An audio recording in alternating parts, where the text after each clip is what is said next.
देश दुनिया च वसते पंजाबियों को खुशामदीद। मैं हरजिंदर सिंह रंधावा, तुम देख रहे हो पंजाब टैलीविजन और मेरे नाल ने सीनियर जर्नलिस्ट राजीव भास्कर जी और इंद्रप्रीत जी। दोनों को जी आया। बहुत बहुत शुक्रिया रंधावा जी। साਰਿਆਂ ਨੂੰ सत श्री अकाल जी। तेरी आई मैं मर जा तेरा वाल विंगा ना होवे। पंजाब के कांग्रसियां नूं हाई कमांड ने की पुछया है कि दसो खां किहदे खिलाफ कार्रवाइयां ने। नैगोसीएशन का मौका है, मौका जान नहीं देना चाहते अगले कि ये सच है। कल तोरदे आ उधर दो डीसी घेरे च ने, किहड़े ने ते क्यों ने, तुहाडे नाल सांझ पाउने आ। तीजा मामला अतैम नीति आयोग जिहड़ा निर्धारित करता है स्टेटां दी प्लैनिंग नूं, उहदी कल मीटिंग है कि पंजाब दे मुख मंत्री उहदा बाईकाट करनगे। केंद्र दे पक्षपाती रवैये नूं लैके RDF तो लैके बाकी मामलिਆਂ 'ਚ ਜਾਂ ਹਾਜ਼ਰ ਹੋ ਕੇ ਵਿਰੋਧ ਦਰਜ ਕਰਨਗੇ। ਲੱਖ ਟਕੇ ਦਾ ਸਵਾਲ ਆ। ਤੇ ਨਾਲ ਹੀ ਸ਼ਾਨਨ ਪ੍ਰੋਜੈਕਟ ਦੇ ਮਾਮਲੇ ਦੇ ਵਿੱਚ ਹਿਮਾਚਲ ਨਾਲ ਦੋ ਹੱਥ ਕਰਨ ਦੀ ਤਿਆਰੀ ਕਰ ਲਈ ਆ ਪੰਜਾਬ ਸਰਕਾਰ ਨੇ। ਦੋ ਤਿੰਨ ਹੋਰ ਅਹਿਮ ਪਹਿਲੂ ਨੇ ਜਿਹੜੇ ਬਹੁਤ ਅਹਿਮ ਨੇ। ਭਾਜਪਾ ਨਸ਼ਿਆਂ ਦੇ ਖਿਲਾਫ ਮੁਹਿੰਮ ਵਿੱਢਣ ਲਈ ਕਦੋਂ ਦੀ ਪੱਬਾਂ ਭਾਰ ਹੈ, ਲੇਕਿਨ ਇਸ ਵਾਰੀ ਵੀ ਮੁਹਿੰਮ ਸ਼ੁਰੂ ਨਹੀਂ ਹੋ ਸਕੀ। ਉਂਝ ਉਹਨਾਂ ਦੇ ਪ੍ਰਧਾਨ ਕਹਿੰਦੇ ਇਕੱਲੇ ਲੜਾਂਗੇ ਨਗਰ ਨਿਗਮ ਚੋਣਾਂ। ਅਕਾਲੀ ਜੱਫੀ ਪਾਉਣ ਨੂੰ ਫਿਰਦੇ ਆ, ਭੱਜਣ ਨੂੰ ਫਿਰਦੇ ਆ। ਉੱਪਰਲਿਆਂ ਨੂੰ ਪੁੱਛ ਲਿਆ ਪਹਿਲਾਂ ਕਿ ਸਾਂਝ ਪੈਣੀ ਕਿ ਨਹੀਂ ਪੈਣੀ। ਗੱਲ ਥੋੜੀ ਜਿਹੀ ਅੱਗੇ ਤੋਰਾਂਗੇ ਤੇ ਕੇਜਰੀਵਾਲ ਸਾਹਿਬ ਦੇ ਘਰ ਦੀ ਰੈਨੋਵੇਸ਼ਨ ਦਾ ਮਾਮਲਾ ਆਉਂਦਾ ਕਿ ਕੋਈ ਵਿਜੀਲੈਂਸ ਨੇ ਊਣਤਾਈਆਂ ਲੱਭ ਲੀਆਂ ਜਿਹੜੀ LG ਨੂੰ ਰਿਪੋਰਟ ਭੇਜਤੀ ਹੈ। ਇਹ ਸਵਾਲ ਵੀ ਕਾਫੀ ਅਹਿਮ ਆ, ਐਡਰੈਸ ਕਰਨ ਵਾਲਾ। ਇੱਕ ਹੁੰਦਾ ਸੀ ਪੰਜਾਬ ਟੂਡੇ ਚੈਨਲ, ਯਾਦ ਹੋਣਾ ਤੁਹਾਨੂੰ, ਕਦੇ ਅਜਾਰੇਦਾਰੀ ਹੁੰਦੀ ਸੀ ਇਸ ਖਿੱਤੇ ਦੇ ਵਿੱਚ ਖਬਰਾਂ ਦੇ ਨਜ਼ਰੀਏ ਤੋਂ। ਉਹਦੇ JK ਜੈਨ ਜਿਹੜੇ ਮਾਲਕ ਨੇ ਕੱਲ ਪ੍ਰੈਸ ਕਾਨਫਰੰਸ ਕਰਕੇ ਕਹਿੰਦੇ ਮੈਂ ਪੇਸ਼ ਕਰਦਾ ਸਵਾਵਾਂ ਗੁਰਬਾਣੀ ਪ੍ਰਸਾਰਨ ਲਈ। ਉਹ ਕਈ ਇਲਜ਼ਾਮ ਉਦੋਂ ਦੀ ਰਜੀਮ ਤੇ ਵੀ ਲਾਉਂਦੇ। ਹਰਿਆਣੇ ਦੇ ਵਿੱਚ ਗੁਪਤਾ ਸਾਹਿਬ ਨੂੰ, ਸੁਸ਼ੀਲ ਗੁਪਤਾ ਜਿਹੜੇ ਰਾਜ ਸਭਾ ਦੇ ਵਿੱਚ ਆਮ ਆਦਮੀ ਪਾਰਟੀ ਦੇ ਮੈਂਬਰ ਨੇ, ਉਹਨਾਂ ਨੂੰ ਲਾਤਾ ਪ੍ਰਧਾਨ। ਗੁਪਤਾ ਸਾਹਿਬ ਦੀ ਖਾਸੀਅਤ ਤੁਹਾਨੂੰ ਯਾਦ ਹੋਣੀ, ਇਹ ਕਹਿੰਦੇ ਸੀ SYL ਦਾ ਪਾਣੀ ਹਰਿਆਣੇ ਦੇ ਹਰ ਖੇਤ ਤੱਕ ਪਹੁੰਚਾਵਾਂਗੇ। ਜਦੋਂ ਹੁਣ ਯੁੱਧ ਹੋਣਗੇ ਪੰਜਾਬ ਤੇ ਹਰਿਆਣੇ ਦੇ ਪ੍ਰਧਾਨ ਆਪਸ ਵਿੱਚ ਗੁੱਥਮ ਗੁੱਥਾ ਹੋਣਗੇ ਇਸ ਮਾਮਲੇ 'ਚ, ਕਿਉਂਕਿ ਅਸੀਂ ਤਾਂ ਜਾਨ ਦੇਣ ਨੂੰ ਫਿਰਦੇ ਆ ਪਾਣੀਆਂ ਪਿੱਛੇ। ਸਵਾਲ ਸਾਰੇ ਐਡਰੈਸ ਕਰਦੇ ਆ। ਸਭ ਤੋਂ ਪਹਿਲਾਂ ਇੰਦਰਪ੍ਰੀਤ ਜੀ, ਨੀਤੀ ਆਯੋਗ ਦੀ ਮੀਟਿੰਗ ਤੇ ਮੀਟਿੰਗ ਦੇ ਵਿੱਚ ਮੁੱਖ ਮੰਤਰੀਆਂ ਦੀ ਹਾਜ਼ਰੀ ਅਮੂਮਨ ਮੰਨੀ ਜਾਂਦੀ ਆ। ਮੁੱਖ ਮੰਤਰੀ ਹਾਜ਼ਰ ਰਹਿਣਗੇ ਕਿ ਨਹੀਂ, ਕਨਸੋਆਂ ਦੋ ਧਿਰੀ ਨੇ। ਕੁਝ ਲੋਕ ਕਹਿ ਰਹੇ ਜਾਣਗੇ, ਕੁਝ ਖਬਰਾਂ ਕਹਿ ਰਹੀਆਂ ਨਹੀਂ ਜਾਣਗੇ। ਆਪਣਾ ਵਿਊ ਪੁਆਇੰਟ ਦਿਓ, ਮਾਮਲੇ ਕੀ ਐਡਰੈਸ ਹੋਣਗੇ। ਰੰਧਾਵਾ ਸਾਹਿਬ, ਜਿਹੜਾ ਇਹ ਇਸ਼ੂ ਹੈਗਾ ਨੀਤੀ ਆਯੋਗ ਦੀ ਜਿਹੜੀ ਕੱਲ ਮੀਟਿੰਗ ਹੋਣੀ ਹੈ, ਉਹਦਾ ਏਜੰਡਾ ਤਾਂ ਜਾਰੀ ਹੋ ਗਿਆ। ਪਰਸੋਂ ਇਹਦੇ ਬਾਰੇ ਗੱਲ ਵੀ ਹੋਈ ਸੀ ਚੀਫ ਸੈਕਟਰੀ ਸਾਹਿਬ ਨਾਲ, ਤੇ ਉਹ ਤਾਂ ਕਹਿ ਰਹੇ ਸੀ ਕਿ ਅਸੀਂ ਤਿਆਰੀ ਕਰ ਰਹੇ ਹਾਂ ਔਰ ਅਸੀਂ ਜਾਣਾ ਹੈ। ਲੇਕਿਨ ਕੱਲ ਹੁਣ ਸ਼ਾਮ ਦੀਆਂ ਖਬਰਾਂ ਇਹ ਆ ਰਹੀਆਂ ਨੇ ਕਿ ਸ਼ਾਇਦ ਇਹਦਾ ਬਾਈਕਾਟ ਕੀਤਾ ਜਾਏ CM ਵੱਲੋਂ। ਉਹ ਹਜੇ ਕਲੈਰਿਟੀ ਨਹੀਂ ਆ ਰਹੀ, ਕਿਉਂਕਿ ਨਾ ਹੀ ਸਰਕਾਰ ਵੱਲੋਂ ਹਜੇ ਕੋਈ ਇਸ ਤਰ੍ਹਾਂ ਦੀ ਮਤਲਬ ਕੋਈ ਆਰਡਰਸ ਜਾਰੀ ਹੋਏ ਕਿ ਹਾਂ ਅਸੀਂ ਨਹੀਂ ਜਾ ਰਹੇ। ਪਰ ਇੱਥੇ ਇੰਪੋਰਟੈਂਟ ਚੀਜ਼ ਇਹ ਹੈ ਕਿ ਜਿਹੜੇ ਇਸ਼ੂਜ਼ ਨੂੰ ਲੈ ਕੇ ਬਾਈਕਾਟ ਕਰਨ ਦੀਆਂ ਗੱਲਾਂ ਕੀਤੀਆਂ ਜਾ ਰਹੀਆਂ ਨੇ ਉਹ ਬਹੁਤ ਇੰਪੋਰਟੈਂਟ ਨੇ। ਉਹਨਾਂ 'ਚੋਂ ਦੇਖੋ 4000 ਕਰੋੜ ਦੇ ਆਸ-ਪਾਸ ਦਾ ਸਾਡਾ RDF ਰੁਕਿਆ ਪਿਆ, ਬਹੁਤ ਟਾਈਮ ਹੋ ਗਿਆ। ਦੂਸਰਾ, ਤੁਹਾਨੂੰ ਯਾਦ ਹੋਊਗਾ ਵੀ ਪ੍ਰਧਾਨ ਮੰਤਰੀ ਇੱਥੇ ਆਏ ਸੀਗੇ 5 ਜਨਵਰੀ ਨੂੰ, ਜਦੋਂ ਪਿਛਲੇ ਸਾਲ, ਉਦੋਂ PGI ਸੈਟੇਲਾਈਟ ਸੈਂਟਰ ਦਾ ਉਦਘਾਟਨ ਵੀ ਕਰਨਾ ਸੀ ਉਹਨਾਂ ਨੇ ਇੱਥੇ, ਪਰ ਉਹ ਕਿਸਾਨਾਂ ਦੇ ਵਿਰੋਧ ਕਾਰਨ ਆਪਣਾ ਦੌਰਾ ਵਿੱਚ ਹੀ ਛੱਡ ਕੇ ਚਲੇ ਗਏ। ਉਹ 1.5 ਸਾਲ ਹੋ ਗਿਆ, ਉਹ ਉੱਥੇ ਨੀਂਹ ਪੱਥਰ ਹੀ ਨਹੀਂ ਰੱਖਿਆ ਗਿਆ PGI ਸੈਟੇਲਾਈਟ ਸੈਂਟਰ ਦਾ, ਜਦਕਿ ਇਹ ਬਹੁਤ ਇੰਪੋਰਟੈਂਟ ਹੈ। PGI ਦੇ ਰਸ਼ ਨੂੰ ਤੁਸੀਂ ਦੇਖਦੇ ਹੋਏ ਦੇਖੋ ਤਾਂ ਸਾਰਾ ਜਿਹੜਾ ਇੱਕ ਨਵਾਂ ਇਹ ਕੱਢਿਆ ਗਿਆ ਸੀ ਵੀ ਸੈਟੇਲਾਈਟ ਸੈਂਟਰ ਛੋਟੇ ਛੋਟੇ ਬਣਾਏ ਜਾਣ, ਜਿਵੇਂ ਸੰਗਰੂਰ ਦੇ ਵਿੱਚ ਬਣਾਇਆ, ਬਹੁਤ ਅੱਛਾ ਚੱਲ ਰਿਹਾ। ਇਸੇ ਤਰ੍ਹਾਂ ਹੀ ਫਿਰੋਜ਼ਪੁਰ ਦੇ ਵਿੱਚ 25 ਏਕੜ 'ਚ ਬਣਾਉਣਾ ਸੀ, ਉਸ ਦੇ ਉੱਤੇ ਵੀ ਕੁਝ ਨਹੀਂ ਹੋਇਆ। ਇਸ ਤਰ੍ਹਾਂ ਦੇ ਹੋਰ ਵੀ ਬਹੁਤ ਸਾਰੇ ਇਸ਼ੂ ਨੇ। ਇੱਕ ਕਰੋਨਾ ਤੋਂ ਬਾਅਦ ਇੱਕ ਵਾਇਰੋਲੋਜੀ ਸੈਂਟਰ ਮੋਹਾਲੀ ਦੇ ਮੈਡੀਸਿਟੀ ਦੇ ਵਿੱਚ ਬਣਨਾ ਸੀ 550 ਕਰੋੜ ਦੀ ਲਾਗਤ ਨਾਲ, ਉਹ ਵੀ ਸੁਣਨ 'ਚ ਆਇਆ। ਕੱਲ ਡਾਕਟਰ ਬਲਬੀਰ ਸਿੰਘ ਜਿਹੜੇ ਹੈਲਥ ਮਿਨਿਸਟਰ ਨੇ ਉਹ ਵੀ ਕਹਿ ਰਹੇ ਸੀਗੇ ਕਿ ਉਹ ਜੰਮੂ ਸ਼ਿਫਟ ਕਰਤਾ ਹੈ। ਸੋ ਪੰਜਾਬ ਦੇ ਇੰਨੇ ਜਿਹੜੇ ਮਤਲਬ ਪ੍ਰੈਸਟੀਜੀਅਸ ਪ੍ਰੋਜੈਕਟ ਨੇ, ਉਹ ਸਿਰਫ ਅਗਰ ਅਸੀਂ ਇਸ ਕਰਕੇ ਸ਼ਿਫਟ ਕਰ ਰਹੇ ਹਾਂ ਜਾਂ ਉਹਨਾਂ ਦਾ ਉਦਘਾਟਨ ਨਹੀਂ ਕਰ ਰਹੇ ਕਿ ਉੱਥੇ ਤਾਂ ਉਹ ਪੰਜਾਬ ਦੇ ਕਿਸਾਨਾਂ ਨੇ ਤਾਂ ਪ੍ਰਧਾਨ ਮੰਤਰੀ ਦਾ ਵਿਰੋਧ ਕੀਤਾ ਸੀ, ਤਾਂ ਮੈਨੂੰ ਲੱਗਦਾ ਕਿ ਇਹ ਕੋਈ ਸਿਆਣੀ ਗੱਲ ਨਹੀਂ ਹੈਗੀ। ਇਹ ਬਹੁਤ ਸੰਕੀਰਣ ਮਾਨਸਿਕਤਾ ਵਾਲੀ ਗੱਲ ਹੈ ਕਿ ਜੇ ਤੁਸੀਂ ਇੰਨੀ ਛੋਟੀਆਂ ਗੱਲਾਂ ਨੂੰ ਲੈ ਕੇ ਸਟੇਟ ਜਿਹੜੀ ਸੀਮਾਵਰਤੀ ਸਟੇਟ ਹੈ ਉਹਦੇ ਪ੍ਰੋਜੈਕਟਾਂ ਨੂੰ ਤੁਸੀਂ ਰੋਕੋ ਤੇ ਉਹਨਾਂ ਨੂੰ ਇਹ ਵੀ ਕਹੋ ਕਿ ਤੁਸੀਂ ਵੀ ਸ਼ਾਂਤ ਰਿਹਾ ਕਰੋ। ਤੇ ਵੀ ਸ਼ਾਂਤ ਤੋਂ ਰਹਿ ਕਿਵੇਂ ਸਕਦੇ ਆ तो दोनों ਵਿਰੋਧਾਭਾਸੀ ਗੱਲਾਂ ਨੇ। ਤੇ ਉਹਦੇ ਵਿੱਚ ਜਿਹੜਾ ਮੁੱਖ ਮੰਤਰੀ ਨੇ ਕਿਹਾ ਕਿ ਮੈਂ ਨੀਤੀ ਆਯੋਗ ਦੀ ਮੀਟਿੰਗ 'ਚ ਨਹੀਂ ਜਾਊਂਗਾ। ਜੋ ਇਹ ਛਣ ਕੇ ਗੱਲਾਂ ਆ ਰਹੀਆਂ ਨੇ, ਹਜੇ ਕਲੈਰਿਟੀ ਨਹੀਂ ਹੈ, ਮਤਲਬ ਇਹ ਆ ਰਹੀਆਂ। ਇਹ ਪੰਜਾਬ ਦੇ ਭਾਜਪਾਈਆਂ ਨੂੰ ਵੀ ਮਿਹਣਾ ਹੈ ਕਿ ਜੇਕਰ ਤੁਸੀਂ ਇਸ ਖਿੱਤੇ 'ਚ ਰਾਜਨੀਤੀ ਕਰਨੀ ਆ, ਇੱਥੇ ਸੱਤਾ ਦੇ ਵਿੱਚ ਹਿੱਸਾ ਬਣਾਉਣਾ ਹੈ, ਤੇ ਫਿਰ ਤੁਹਾਨੂੰ ਇਹੋ ਜਿਹੇ ਮੁੱਦਿਆਂ ਤੇ ਪੰਜਾਬ ਨਾਲ ਖਲੋਣਾ ਚਾਹੀਦਾ। ਆਪਣੀ ਸੱਤਾ ਨੂੰ, ਆਪਣੀ ਹਾਈ ਕਮਾਂਡ ਨੂੰ ਜਾ ਕੇ ਕਹੋ ਕਿ ਅਸੀਂ ਸਾਡਾ ਪੈਰ ਧਰਾਵਾ ਤੇ ਕਰਾਓ। ਇਹ ਮੁੱਦੇ ਉਹ ਮੁੱਦੇ ਨੇ ਜਿਹੜੇ ਪੰਜਾਬ ਦੇ ਲੋਕਾਂ ਨਾਲ ਜੁੜੇ ਆ, ਤੇ ਜਿਹੜੇ ਪ੍ਰੋਜੈਕਟ ਤੁਸੀਂ ਦੇ ਕੇ ਵਾਪਸ ਲੈ ਰਹੇ ਹੋ, ਇਹ ਮੇਰਾ ਖਿਆਲ ਪੰਜਾਬ ਦੇ ਭਾਜਪਾਈਆਂ 'ਚ ਹੁਣ ਵੱਡੇ ਕਾਂਗਰਸੀ ਪੁਰਾਣੇ ਵੀ ਸ਼ਾਮਲ ਹੈ। ਇਹ ਕੈਪਟਨ ਅਮਰਿੰਦਰ ਸਿੰਘ, ਸੁਨੀਲ ਜਾਖੜ, ਕੇਵਲ ਢਿੱਲੋਂ, ਜਿਹੜੇ ਬਹੁਤ ਸਾਰੇ ਹੋਰ ਆਗੂ ਸ਼ਾਮਲ ਹੋਏ ਨੇ, ਉਹਨਾਂ ਲਈ ਇਹ ਸੰਕਟ ਦਾ ਸਵਾਲ ਹੋਊਗਾ ਅਗਲੇ ਦਿਨਾਂ 'ਚ।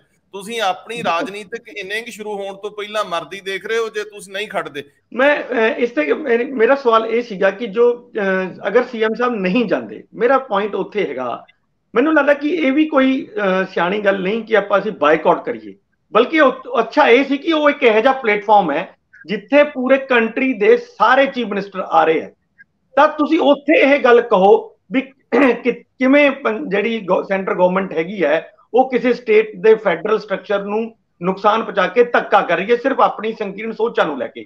ਸੋ ਇਹ ਮੈਨੂੰ ਲੱਗਦਾ ਕਿ ਜ਼ਿਆਦਾ ਅੱਛੀ ਗੱਲ ਹੈ ਕਿ ਸੀਐਮ ਸਾਹਿਬ ਉੱਥੇ ਜਾਣ ਔਰ ਇੱਕ ਇੱਕ ਕਰਕੇ ਸਾਰੇ ਦੇ ਸਾਰੇ ਇਹ ਪ੍ਰੋਜੈਕਟ ਰੱਖਣ। ਹਾਲਾਂਕਿ ਜਿਹੜਾ ਉਹ ਨੀਤੀ ਆਯੋਗ ਦਾ ਜਿਹੜਾ ਏਜੰਡਾ ਹੈ ਉਹ ਵੀ ਇਹੀ ਹੈ। ਤੁਹਾਨੂੰ ਯਾਦ ਹੋਊਗਾ ਕਿ 2047 ਦੇ ਵਿੱਚ ਕੰਟਰੀ ਦੀ ਆਜ਼ਾਦੀ ਨੂੰ ਪੂਰੇ 100 ਸਾਲ ਹੋ ਜਾਣੇ ਨੇ। ਇਹੀ government of India the main focus ਹੈ। ਕੱਲ ਦੀ ਜਿਹੜੀ ਮੀਟਿੰਗ ਹੋਣੀ ਹੈ ਉਹਦਾ ਮੇਨ ਫੋਕਸ ਹੀ ਇਹ ਹੈ ਕਿ 2047 ਦੇ ਵਿੱਚ ਭਾਰਤ ਕਿੱਦਾਂ ਦਾ ਹੋਊਗਾ, ਤੇ ਜਿਹੜੀ ਭਾਰਤ ਦੀ ਟੀਮ ਹੈ ਯਾਨੀ ਸਟੇਟਾਂ ਨੇ ਉਹ ਕੀ ਕਰਨ। ਫਿਰ ਇਹ ਮੇਨ ਏਜੰਡਾ ਹੈ ਔਰ ਸਟੇਟਾਂ ਨੂੰ ਹੀ ਤੁਸੀਂ ਉਹਨਾਂ ਦੇ ਪ੍ਰੋਜੈਕਟ ਦੇ ਕੇ ਵਾਪਸ ਲਈ ਜਾ ਰਹੇ ਹੋ। ਮਤਲਬ ਕਿ ਇਸ ਕਰਕੇ ਕਿ ਉੱਥੇ ਦੇ ਲੋਕ ਤੁਹਾਡਾ ਵਿਰੋਧ ਕਰ ਰਹੇ ਆ ਜਾਂ ਉੱਥੇ ਦੇ ਕੁਝ ਕਿਸਾਨ ਤੁਹਾਡਾ ਵਿਰੋਧ ਕਰ ਰਹੇ ਆ, ਤਾਂ ਤੁਸੀਂ ਅਸੀਂ ਪ੍ਰੋਜੈਕਟ ਨਹੀਂ ਦੇਣੇ ਜਾਂ ਪ੍ਰੋਜੈਕਟ ਲਟਕਾ ਕੇ ਰੱਖਣੇ, ਨਾ ਵੀ ਨਹੀਂ ਕਰ ਰਹੇ, ਲਟਕਾਈ ਔਰ ਦੇਣੇ ਵੀ ਨਹੀਂ। 1.5 ਸਾਲ ਹੋ ਗਿਆ ਪੀਜੀਆਈ ਦਾ ਸੈਟਲਮੈਂਟ ਸੈਂਟਰ ਨਹੀਂ ਆਇਆ। 1.5 ਸਾਲ ਤੱਕ ਤਾਂ ਹੁਣ ਉਹ ਬਣ ਜਾਣਾ, ਅਗਰ ਉਦਘਾਟਨ ਹੋ ਜਾਂਦਾ ਹੁਣ ਤੱਕ ਤਾਂ ਉਹ ਬਣ ਚੁੱਕਿਆ ਹੁੰਦਾ। ਤੇ ਉੱਥੇ ਦੇ ਜਿਹੜੇ ਆਸ-ਪਾਸ ਦਾ ਏਰੀਆ ਹੈਗਾ, ਜਿਹੜਾ ਫਿਰੋਜ਼ਪੁਰ ਤੋਂ ਚਾਹੇ ਅੰਮ੍ਰਿਤਸਰ ਜਾ ਰਿਹਾ ਹੈ ਇਲਾਜ ਕਰਾਉਣ ਵਾਸਤੇ, ਚਾਹੇ ਜਲੰਧਰ ਜਾ ਰਿਹਾ ਹੈ ਜਾਂ ਚੰਡੀਗੜ੍ਹ ਆ ਰਿਹਾ, ਤੁਸੀਂ ਦੇਖੋ ਉਹਨਾਂ ਲੋਕਾਂ ਨੂੰ ਕਿੰਨਾ ਫਾਇਦਾ ਹੋਣਾ ਸੀ ਜੇ ਪੀਜੀਆਈ ਵਰਗੇ ਸੈਂਟਰ ਉੱਥੇ ਬਣ ਜਾਂਦੇ। ਸੋ ਇਹ ਜੇ ਅਸੀਂ ਕਹਿ ਰਹੇ ਹਾਂ ਵੀ 2047 ਚ ਭਾਰਤ ਦੀ ਦਿਸ਼ਾ ਇਹ ਹੋਏਗੀ, ਤਾਂ ਉੱਥੇ ਅਸੀਂ ਸਾਰੀਆਂ ਸਟੇਟਾਂ ਨੂੰ ਫਿਰ ਨਾਲ ਲੈ ਕੇ ਚੱਲਣਾ ਹੈ। ਨੀਤੀ ਆਯੋਗ ਦੇ ਵਿੱਚ ਤੁਹਾਨੂੰ ਯਾਦ ਹੋਊਗਾ ਇਹ ਪ੍ਰਾਈਮ ਮਿਨਿਸਟਰ ਨਰਿੰਦਰ ਮੋਦੀ ਨੇ ਹੀ ਆ ਕੇ ਬਣਾਇਆ ਸੀ ਨੀਤੀ ਆਯੋਗ। ਪਹਿਲਾਂ ਇਹ ਪਲੈਨਿੰਗ ਕਮਿਸ਼ਨ ਹੁੰਦਾ ਸੀਗਾ ਜਿਸ 'ਚ ਸਾਰੀਆਂ ਸਟੇਟਾਂ ਆਪਣੀ ਪਲੈਨਿੰਗ ਲੈ ਕੇ ਜਾਂਦੀਆਂ ਸੀ ਕਿ ਅਸੀਂ ਇਸ ਸਾਲ ਦੇ ਵਿੱਚ ਆਹ ਕੰਮ ਕਰਨੇ ਨੇ, ਤੇ ਪਲੈਨਿੰਗ ਕਮਿਸ਼ਨ ਉਹਨੂੰ ਮਤਲਬ ਅਪਰੂਵ ਕਰਦਾ ਸੀ। ਤਾਂ ਸਭ ਤੋਂ ਇਹਦੇ ਵਿਰੋਧੀ ਨਰਿੰਦਰ ਮੋਦੀ ਹੀ ਸੀਗੇ। ਉਹ ਕਹਿੰਦੇ ਹੁੰਦੇ ਸੀ ਵੀ ਨੀਤੀ ਆਯੋਗ ਪਲੈਨਿੰਗ ਕਮਿਸ਼ਨ ਕਿਉਂ ਤੈਅ ਕਰੇਗਾ, ਇਹ ਅਸੀਂ ਤੈਅ ਕਰਾਂਗੇ ਕਿ ਅਸੀਂ ਆਪਣੀ ਪਲੈਨਿੰਗ ਕਿਸ ਤਰ੍ਹਾਂ ਕਰਨੀ ਹੈ। ਤੇ ਆਂਦੇ ਸਾਰੀ ਉਹਨਾਂ ਨੇ ਇਹਨੂੰ ਭੰਗ ਕਰਕੇ ਇੱਕ ਨੀਤੀ ਆਯੋਗ ਬਣਾਇਆ ਜਿਸ 'ਚ ਸਟੇਟਾਂ ਦੇ ਜਿਹੜੇ ਚੀਫ ਮਿਨਿਸਟਰ ਨੇ ਉਹ ਮੈਂਬਰ ਨੇ, ਖੁਦ ਉਹ ਜਿਹੜੇ ਹੈਗੇ ਇਸ ਦੇ ਚੇਅਰਮੈਨ ਨੇ, ਤੇ ਉਹਨਾਂ ਨੇ ਇਹ ਕਿਹਾ ਸੀ ਵੀ ਅਸੀਂ ਸਾਰੀਆਂ ਸਟੇਟਾਂ ਨੂੰ ਨਾਲ ਲੈ ਕੇ ਉਹਨਾਂ ਦੇ ਫੰਡਸ ਵੀ ਵਧਾਏ, ਮਤਲਬ ਉਹ ਜਿੱਥੇ 50% ਦਿੰਦੇ ਸੀ ਉੱਥੇ ਥੋੜਾ ਹੋਰ ਵਧਾਤਾ। ਸੈਂਟਰ ਦੇ ਜਿੰਨੇ ਫੰਡ ਸੀ ਉਹਨਾਂ ਦਾ ਸ਼ੇਅਰ 32 ਤੋਂ 40% ਕਰਤਾ। ਬਹੁਤ ਸਾਰੀਆਂ ਚੀਜ਼ਾਂ ਉਹਨਾਂ ਨੇ ਉਦੋਂ ਆ ਕੇ ਕੀਤੀਆਂ। ਪਰ ਹੁਣ ਜੋ ਮਤਲਬ ਪੰਜਾਬ ਨਾਲ ਵਿਤਕਰਾ ਹੋ ਰਿਹਾ ਹੈ, ਮੈਨੂੰ ਲੱਗਦਾ ਕਿ ਇਸ ਤੋਂ ਵੀ ਥੋੜਾ ਜਿਹਾ ਬਚਣਾ ਚਾਹੀਦਾ ਹੈ, ਕਿਉਂਕਿ ਭਾਜਪਾ ਖੁਦ ਆਪਣੇ ਦਮ ਤੇ ਇਸ ਖਿੱਤੇ ਦੇ ਵਿੱਚ ਰਾਜ ਕਰਨ ਲਈ ਪੱਬਾਂ ਭਾਰ ਹੋਈ ਪਈ ਹੈ। ਤੇ ਜਦੋਂ ਇਸ ਤਰ੍ਹਾਂ ਦੀਆਂ ਚੀਜ਼ਾਂ ਹੋਣਗੀਆਂ ਤਾਂ ਮੈਨੂੰ ਨਹੀਂ ਲੱਗਦਾ ਕਿ ਇਸ ਸਟੇਟ ਦੇ ਲੋਕ ਨੇ ਫਿਰ ਪਾਰਟੀ ਨਾਲ ਖੜਨਗੇ। ਬਿਲਕੁਲ, ਇਹਦੇ 'ਚ ਇੱਕ ਬਹੁਤ ਅਹਿਮ ਪਹਿਲੂ ਆ ਕਿ ਮੁੱਖ ਮੰਤਰੀ ਭਗਵੰਤ ਮਾਨ ਨੂੰ ਇਸ ਮੌਕੇ ਦਾ ਖੂਬ ਲਾਹਾ ਲੈਣਾ ਚਾਹੀਦਾ। ਉਹਨਾਂ ਨੂੰ ਆਪਣੀ ਸਟੇਟ ਦਾ ਪੱਖ ਰੱਖਣ ਲਈ ਤਿਆਰੀ ਕਰਕੇ ਜਾਣਾ ਚਾਹੀਦਾ। ਉਹਨਾਂ ਨੂੰ ਇਸ ਖਿੱਤੇ ਦੇ ਕਿਸ ਕੋਨੇ ਦੇ ਵਿੱਚ ਕੀ ਲੋੜ ਆ ਉਹ ਜਾ ਕੇ ਰੱਖਣਾ ਚਾਹੀਦਾ। ਸਾਡੀ ਇਸ ਆਬਾਦੀ ਦੀ ਕਿੱਥੇ ਕਿੱਥੇ ਕੀ ਮੰਗ ਹੈ, ਕੀ ਜ਼ਰੂਰਤ ਹੈ, ਉਹ ਉੱਥੇ ਪੇਸ਼ ਕਰਨਾ ਚਾਹੀਦਾ। ਜਿਨ੍ਹਾਂ ਪ੍ਰੋਜੈਕਟਾਂ ਦੇ ਉੱਤੇ ਕੰਮ ਨਹੀਂ ਹੋ ਸਕਿਆ, ਕਿਉਂ ਨਹੀਂ ਹੋ ਸਕਿਆ, ਜ਼ੋਰਦਾਰ ਤਰੀਕੇ ਨਾਲ ਪੰਜਾਬ ਦਾ ਕੇਸ ਸਾਰੇ ਦੇਸ਼ ਦੇ ਸਾਹਮਣੇ ਪੇਸ਼ ਕਰ ਦੇਣਾ ਚਾਹੀਦਾ। ਉੱਥੇ ਹਾਜ਼ਰੀ ਬਹੁਤ ਜ਼ਰੂਰੀ ਆ। ਦੂਜੀ ਗੱਲ, ਸਾਡੇ ਵਿਭਾਗ, ਸਾਡੀ ਬਿਊਰੋਕ੍ਰੇਸੀ ਕਿਉਂ ਨਹੀਂ ਇਸ ਖਿੱਤੇ ਦੀਆਂ ਲੋੜਾਂ ਅਨੁਸਾਰ ਪਲੈਨਿੰਗ ਕਰਕੇ ਸਮੇਂ-ਸਮੇਂ ਤੇ ਵਿਭਾਗਾਂ ਨੂੰ ਭੇਜਦੀ? ਕਿਉਂ ਨਹੀਂ ਪ੍ਰਸਤਾਵ ਪ੍ਰਪੋਜ਼ਲਸ ਭੇਜੀਆਂ ਜਾਂਦੀਆਂ? ਕਿਉਂ ਨਹੀਂ ਕੇਂਦਰ ਦੀਆਂ ਸਕੀਮਾਂ ਦਾ 100% ਲਾਭ ਲਿਆ ਜਾਂਦਾ? ਕਿਉਂ ਨਹੀਂ ਜਿਹੜੀਆਂ ਸਕੀਮਾਂ ਤੋਂ ਬਾਹਰ ਵੀ ਪੈਸੇ ਲਏ ਜਾ ਸਕਦੇ ਆ ਉਹ ਇਸ ਬਾਰਡਰ ਸਟੇਟ ਕਰਕੇ, ਇਸ ਖਿੱਤੇ ਦੀਆਂ ਜਿਹੜੀ ਦੀ ਭੂਗੋਲਿਕ ਬਣਤਰ ਕਰਕੇ ਇਹਦੇ ਲਈ ਮੰਗੀਆਂ ਜਾ ਸਕਦੀਆਂ? ਕੋਈ ਮੰਤਰੀ ਨਾ ਨਹੀਂ ਕਰਦਾ। ਜਿਹੜਾ ਕੋਈ ਗਡਕਰੀ ਕੋ ਜਾਂਦਾ ਹੈ ਉਹ ਕਦੇ ਮਨਾ ਨਹੀਂ ਕਰਦੇ। ਸੋ ਮੈਨੂੰ ਲੱਗਦਾ ਹੈ ਕਿ ਡਿਫੈਂਸ ਤੋਂ ਲੈ ਕੇ ਬਾਕੀ ਮਾਮਲੇ ਤੁਸੀਂ ਐਡਰੈਸ ਹੀ ਨਹੀਂ ਕਰਦੇ। ਤੁਸੀਂ ਪੰਜਾਬ ਦੀ ਰਾਜਨੀਤੀ ਦੀ ਜਿਲਣ 'ਚ ਫਸੇ ਰਹਿੰਦੇ ਹੋ। ਇਹ ਸਾਰੇ ਮਾਮਲੇ ਭਾਸਕਰ ਸਾਹਿਬ ਨੂੰ ਸ਼ਾਮਲ ਕਰ ਲਈਏ ਜੀ, ਫਿਰ ਆਪਾਂ ਉਹ ਦੋ ਜ਼ਿਲ੍ਹਿਆਂ ਦੇ ਡੀਸੀ ਦਾ ਜ਼ਿਕਰ ਕਰ ਲੈਂਦੇ ਆ। ਭਾਸਕਰ ਸਾਹਿਬ ਇਹਦੇ ਤੇ ਬਹੁਤ ਸੰਖੇਪ ਟਿੱਪਣੀ ਕਰਿਓ ਤੇ ਨਾਲ ਦੀ ਨਾਲ ਚੱਲਿਓ। ਇਹ ਦਰਦ ਦਿੱਲੀ 'ਚ ਹੀ ਸੁਣੇ ਜਾਂਦੇ ਆ। ਪੰਜਾਬ ਦੇ ਕਾਂਗਰਸੀਆਂ ਨੇ ਦੁੱਖ ਰੋਇਆ ਸੀਗਾ ਕਿ ਸਾਨੂੰ ਇੱਥੇ ਜੀਣ ਨਹੀਂ ਦਿੰਦੇ, ਤੁਸੀਂ ਉੱਥੇ ਇਹਨਾਂ ਨੂੰ ਆਕਸੀਜਨ ਦੇਣ ਨੂੰ ਫਿਰਦੇ। ਪਤਾ ਲੱਗਿਆ ਉਹਨਾਂ ਰਿਪੋਰਟ ਮੰਗ ਲਈ ਭਾਸਕਰ ਸਾਹਿਬ ਤੁਹਾਡੇ ਲਈ। ਇਹ ਖਬਰ ਮੇਨ ਆ ਕਿਉਂਕਿ ਜੇ ਕਿਤੇ ਅੱਛਾ ਭਰਤਿੰਦਰ ਚਾਲ ਤਾਂ ਮੇਰੇ ਖਿਆਲ ਉੱਧਰ ਜੁਆਇਨ ਕਰ ਗਏ ਸੀ, ਉਹਨਾਂ ਦੀ ਵੀ ਖਬਰ ਆ ਰਹੀ ਸੀ, ਉਹਨਾਂ ਨੂੰ ਵੀ ਕਾਂਗਰਸੀ ਹੋਣ ਦਾ ਲਾਭ ਦਵਾ ਦਿਓ। ਕੀ ਕਹਿੰਦੇ ਹੋ? ਨਹੀਂ, ਜਿੱਥੇ ਤੱਕ ਕੱਲ ਦੇ ਨੀਤੀ ਆਯੋਗ ਦੀ ਮੀਟਿੰਗ ਹੈਗੀ, ਬੜੀ ਇੰਪੋਰਟੈਂਟ ਮੀਟਿੰਗ ਹੈਗੀ ਔਰ ਮੈਨੂੰ ਲੱਗਦਾ ਭਗਵੰਤ ਮਾਨ ਉਹਨਾਂ ਨੂੰ ਰੁੱਸਣਾ ਨਹੀਂ ਚਾਹੀਦਾ। ਰੁੱਸਿਆਂ ਨੂੰ ਕਈ ਵਾਰ ਕੋਈ ਮਨਾਏ ਨਾ, ਕੋਈ ਫਾਇਦਾ ਨਹੀਂ ਹੁੰਦਾ। ਜਾ ਕੇ ਮੀਟਿੰਗ ਦੇ ਵਿੱਚ ਆਪਣੇ ਮੁੱਦੇ, ਉਹ RDF ਦਾ ਮੁੱਦਾ, ਉਹ ਆਯੁਸ਼ਮਾਨ ਭਾਰਤ ਸਕੀਮ ਦਾ ਮੁੱਦਾ, ਜਿਹੜਾ ਜਿਹਦੇ ਹਿਸਾਬ ਨਾਲ ਵੈਲਨੈਸ ਹੈਲਥ ਵੈਲਨੈਸ ਸੈਂਟਰ ਦੇ ਉੱਤੇ ਉਹ ਕਹਿੰਦੇ ਰੀਬ੍ਰਾਂਡਿੰਗ ਕਰੋ, ਸਾਰੇ ਮੁੱਦੇ ਹੈਗੇ। ਇਹਨਾਂ ਮੁੱਦਿਆਂ ਨੂੰ ਚੱਜ ਨਾਲ ਰੱਖ ਕੇ ਇਹਨਾਂ ਮੁੱਦਿਆਂ ਦਾ ਹੱਲ ਲੱਭਣ ਦੀ ਕੋਸ਼ਿਸ਼ ਕਰਨੀ ਚਾਹੀਦੀ ਹੈ। ਔਰ ਦੂਜੇ ਪਾਸੇ ਹਾਈ ਕਮਾਨ, ਕਿਉਂਕਿ ਅੱਜ ਕੱਲ ਆਮ ਆਦਮੀ ਪਾਰਟੀ ਦੇ ਵੱਡੇ ਲੀਡਰ ਪੂਰੇ ਦੇਸ਼ ਦੇ ਦੌਰੇ 'ਚ ਨੇ, ਕਦੀ ਕਲਕੱਤਾ, ਕਦੀ ਮੁੰਬਈ ਤੇ ਕਦੀ ਕਿਤੇ ਹੋਰ, ਉੱਥੇ ਮੰਗ ਰਹੇ ਨੇ ਸਪੋਰਟ ਕਿ ਆ ਜਿਹੜਾ ਕੇਂਦਰ ਸਰਕਾਰ ਨੇ ਆਰਡੀਨੈਂਸ ਜਾਂ ਲੈ ਕੇ ਆਏ ਨੇ ਨਾ, ਇਹਦਾ ਵਿਰੋਧ ਰਾਜ ਸਭਾ ਦੇ ਵਿੱਚ ਆਪਾਂ ਕਿੱਦਾਂ ਕਰ ਸਕਦੇ ਆ। ਤੇ ਆਖਿਰ 'ਚ ਗੱਲ ਜਾ ਕੇ ਟਿਕਦੀ ਹੈ ਕਾਂਗਰਸ ਵੱਲ, ਤੇ ਕਾਂਗਰਸ ਵੱਲ ਜਦ ਗੱਲ ਜਾ ਕੇ ਟਿਕੀ ਤੇ ਬਾਜਵਾ ਸਾਹਿਬ ਇੱਥੋਂ ਉਹਨਾਂ ਨੇ ਵੀ ਕਿਹਾ ਕਿ ਵੀ ਇਹ ਭੇੜਾਂ ਦੀ ਖਾਲ ਦੇ ਵਿੱਚ ਭਗਿਆਰ ਨੇ, ਬਚ ਕੇ ਰਹਿਣਾ।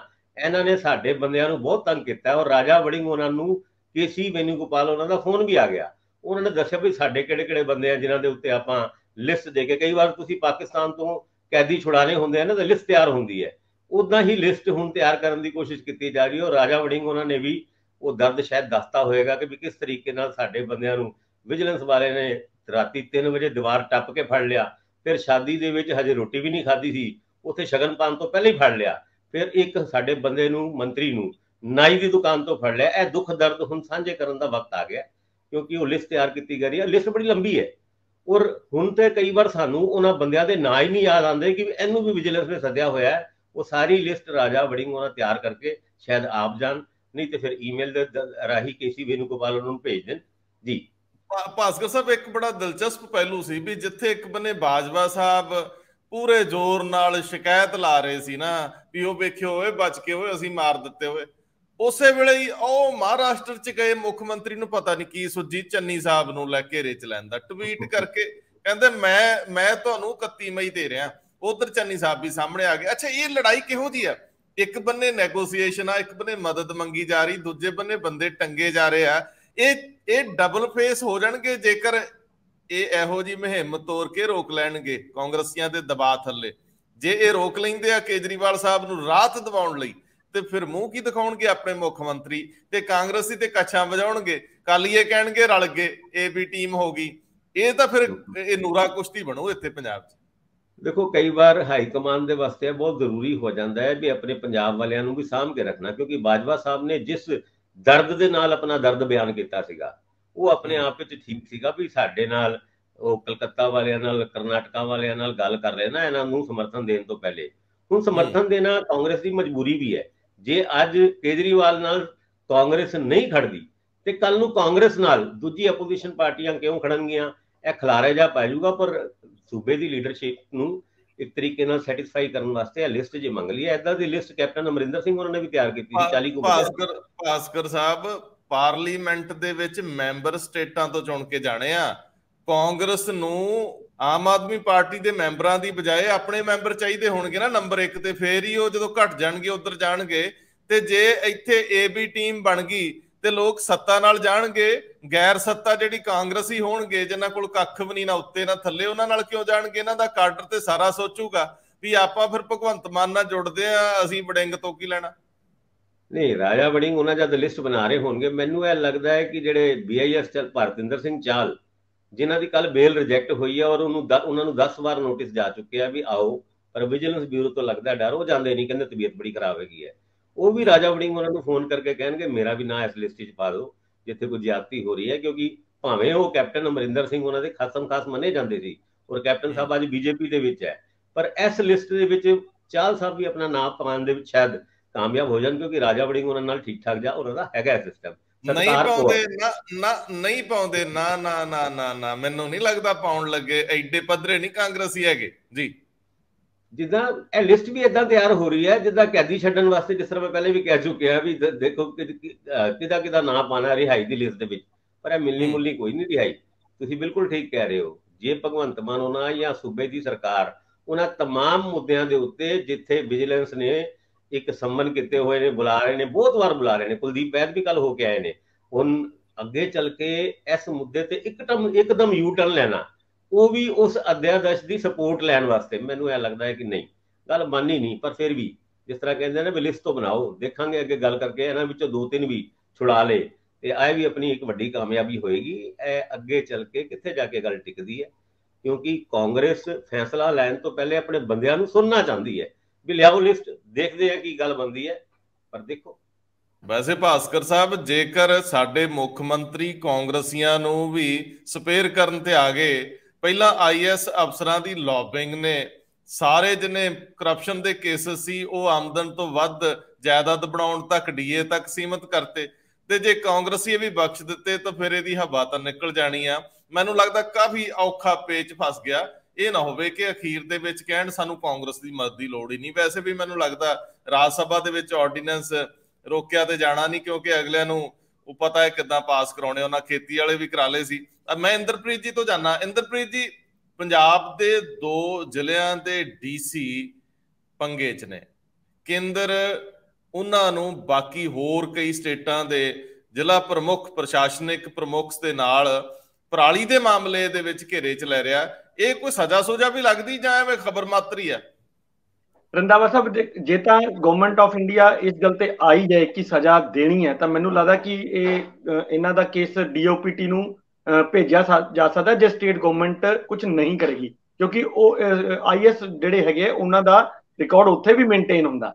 ਇੱਕ ਤਾਂ ਇਹ ਹੈਗਾ ਕਿ ਕੱਲ ਜਿਹੜਾ ਪਰਿਆਵਰਣ ਮੰਤਰਾਲੇ ਹੈਗਾ, ਜਿਹੜਾ এনवायरमेंट ਮਿਨਿਸਟਰੀ ਹੈ, ਉਹਨਾਂ ਨੇ ਪੰਜਾਬ ਦੇ 2 ਜ਼ਿਲ੍ਹਿਆਂ ਬਠਿੰਡਾ ਤੇ ਫਾਜ਼ਿਲਕਾ, ਇਹਨਾਂ ਦੇ ਡਿਪਟੀ ਕਮਿਸ਼ਨਰਾਂ ਦੀ ਜਵਾਬਦੇਹੀ ਤੈਅ ਕਰਨ ਵਾਸਤੇ ਕਿਹਾ ਹੈ। ਮੁੱਖ ਸਚਿਵ ਨੂੰ ਪੱਤਰ ਲਿਖਿਆ ਉਹਨਾਂ ਨੇ BK ਜੰਜੂਆ ਨੂੰ ਕਿ ਇਹਨਾਂ ਦੇ ਖਿਲਾਫ ਇਹਨਾਂ ਦੀ ਕਾਰਵਾਈ ਕਰੋ ਔਰ ਜਵਾਬ ਦੇ ਕੇ ਸਾਨੂੰ ਭੇਜੋ ਕਿ ਕੀ ਕੀਤਾ ਤੁਸੀਂ। ਸੋ ਮੈਨੂੰ ਲੱਗਦਾ ਕਿ ਇਹਨਾਂ ਦੇ ਕੇਸ ਇਹ ਹੈ ਕਿ ਇਹਨਾਂ ਨੇ ਪਰਾਲੀ ਦੀ ਜਿਹੜੀਆਂ ਜਲਾਉਣ ਦੀਆਂ ਘਟਨਾਵਾਂ ਸੀਗੀਆਂ ਉਹਨਾਂ ਨੂੰ ਇਹਨਾਂ ਨੇ ਰੋਕਿਆ ਨਹੀਂ, ਇਹ ਰੋਕਣ 'ਚ ਨਾਕਾਮਯਾਬ ਰਹੇ ਨੇ, ਜਦਕਿ ਬਾਕੀ ਸਾਰੇ ਜ਼ਿਲ੍ਹਿਆਂ ਦੇ ਵਿੱਚ ਜਿੱਥੇ 30% ਪਰਾਲੀ ਦੀ ਜਿਹੜੀਆਂ ਘਟਨਾਵਾਂ ਨੇ ਉਹ ਘੱਟ ਹੋਈਆਂ ਜਲਾਉਣ ਦੀਆਂ, ਇੱਥੇ ਦੋਨੋਂ ਡਿਸਟ੍ਰਿਕਟਾਂ ਦੇ ਵਿੱਚ ਵਧੀਆਂ ਨੇ।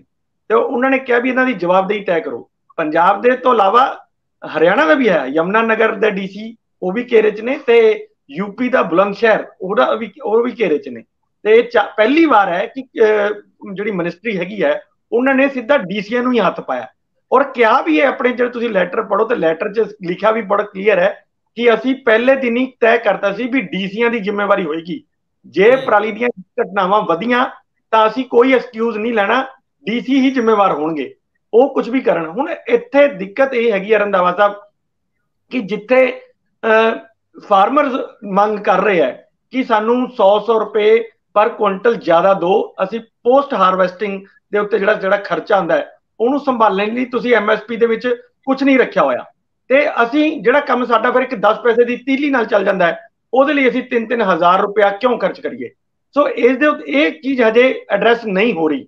ਤਾਂ ਉੱਥੇ ਜਿੱਥੇ ਮਤਲਬ ਯੂਨੀਅਨਾਂ ਬਹੁਤ ਜ਼ਿਆਦਾ ਮਤਲਬ ਸਟਰੋਂਗ ਨੇ, ਖਾਸ ਤੌਰ ਤੇ ਮਾਲਵਾ ਏਰੀਆ 'ਚ ਤੁਸੀਂ ਦੇਖਿਆ ਹੋਣਾ ਯੂਨੀਅਨਾਂ ਬਹੁਤ ਸਟਰੋਂਗ ਨੇ, ਉੱਥੇ ਤੈਅ ਕਰ ਲੈਂਦੇ ਆ ਕਿ ਨਹੀਂ ਅਸੀਂ ਤਾਂ ਜਲਾਵਾਂਗੇ ਹੀ। ਜਦੋਂ ਇਸ ਤਰ੍ਹਾਂ ਦੀ ਸਿਚੁਏਸ਼ਨ ਆ ਜਾਂਦੀ ਹੈ ਉੱਥੇ ਜਾਂ ਤਾਂ ਗਵਰਨਮੈਂਟ ਜਿਹੜੀ ਹੈਗੀ ਹੈ ਉਹ ਫਿਰ ਸਖਤ ਸਟੈਂਡ ਲਏ ਤਾਂ ਇਹ ਜਿਹੀਆਂ ਚੀਜ਼ਾਂ ਰੁਕਦੀਆਂ ਨੇ, ਜਾਂ ਫਿਰ ਮਤਲਬ ਤੁਸੀਂ ਉਹਨਾਂ ਨੂੰ ਵਿੱਤੀ ਜਿਹੜੀ ਉਹਨਾਂ ਦੀ ਮੰਗ ਹੈ ਵੀ ਉਹਨਾਂ ਦੀ ਵਿੱਤੀ ਮਦਦ ਕਰੋ ਤਾਂ ਰੁਕਣਗੀਆਂ।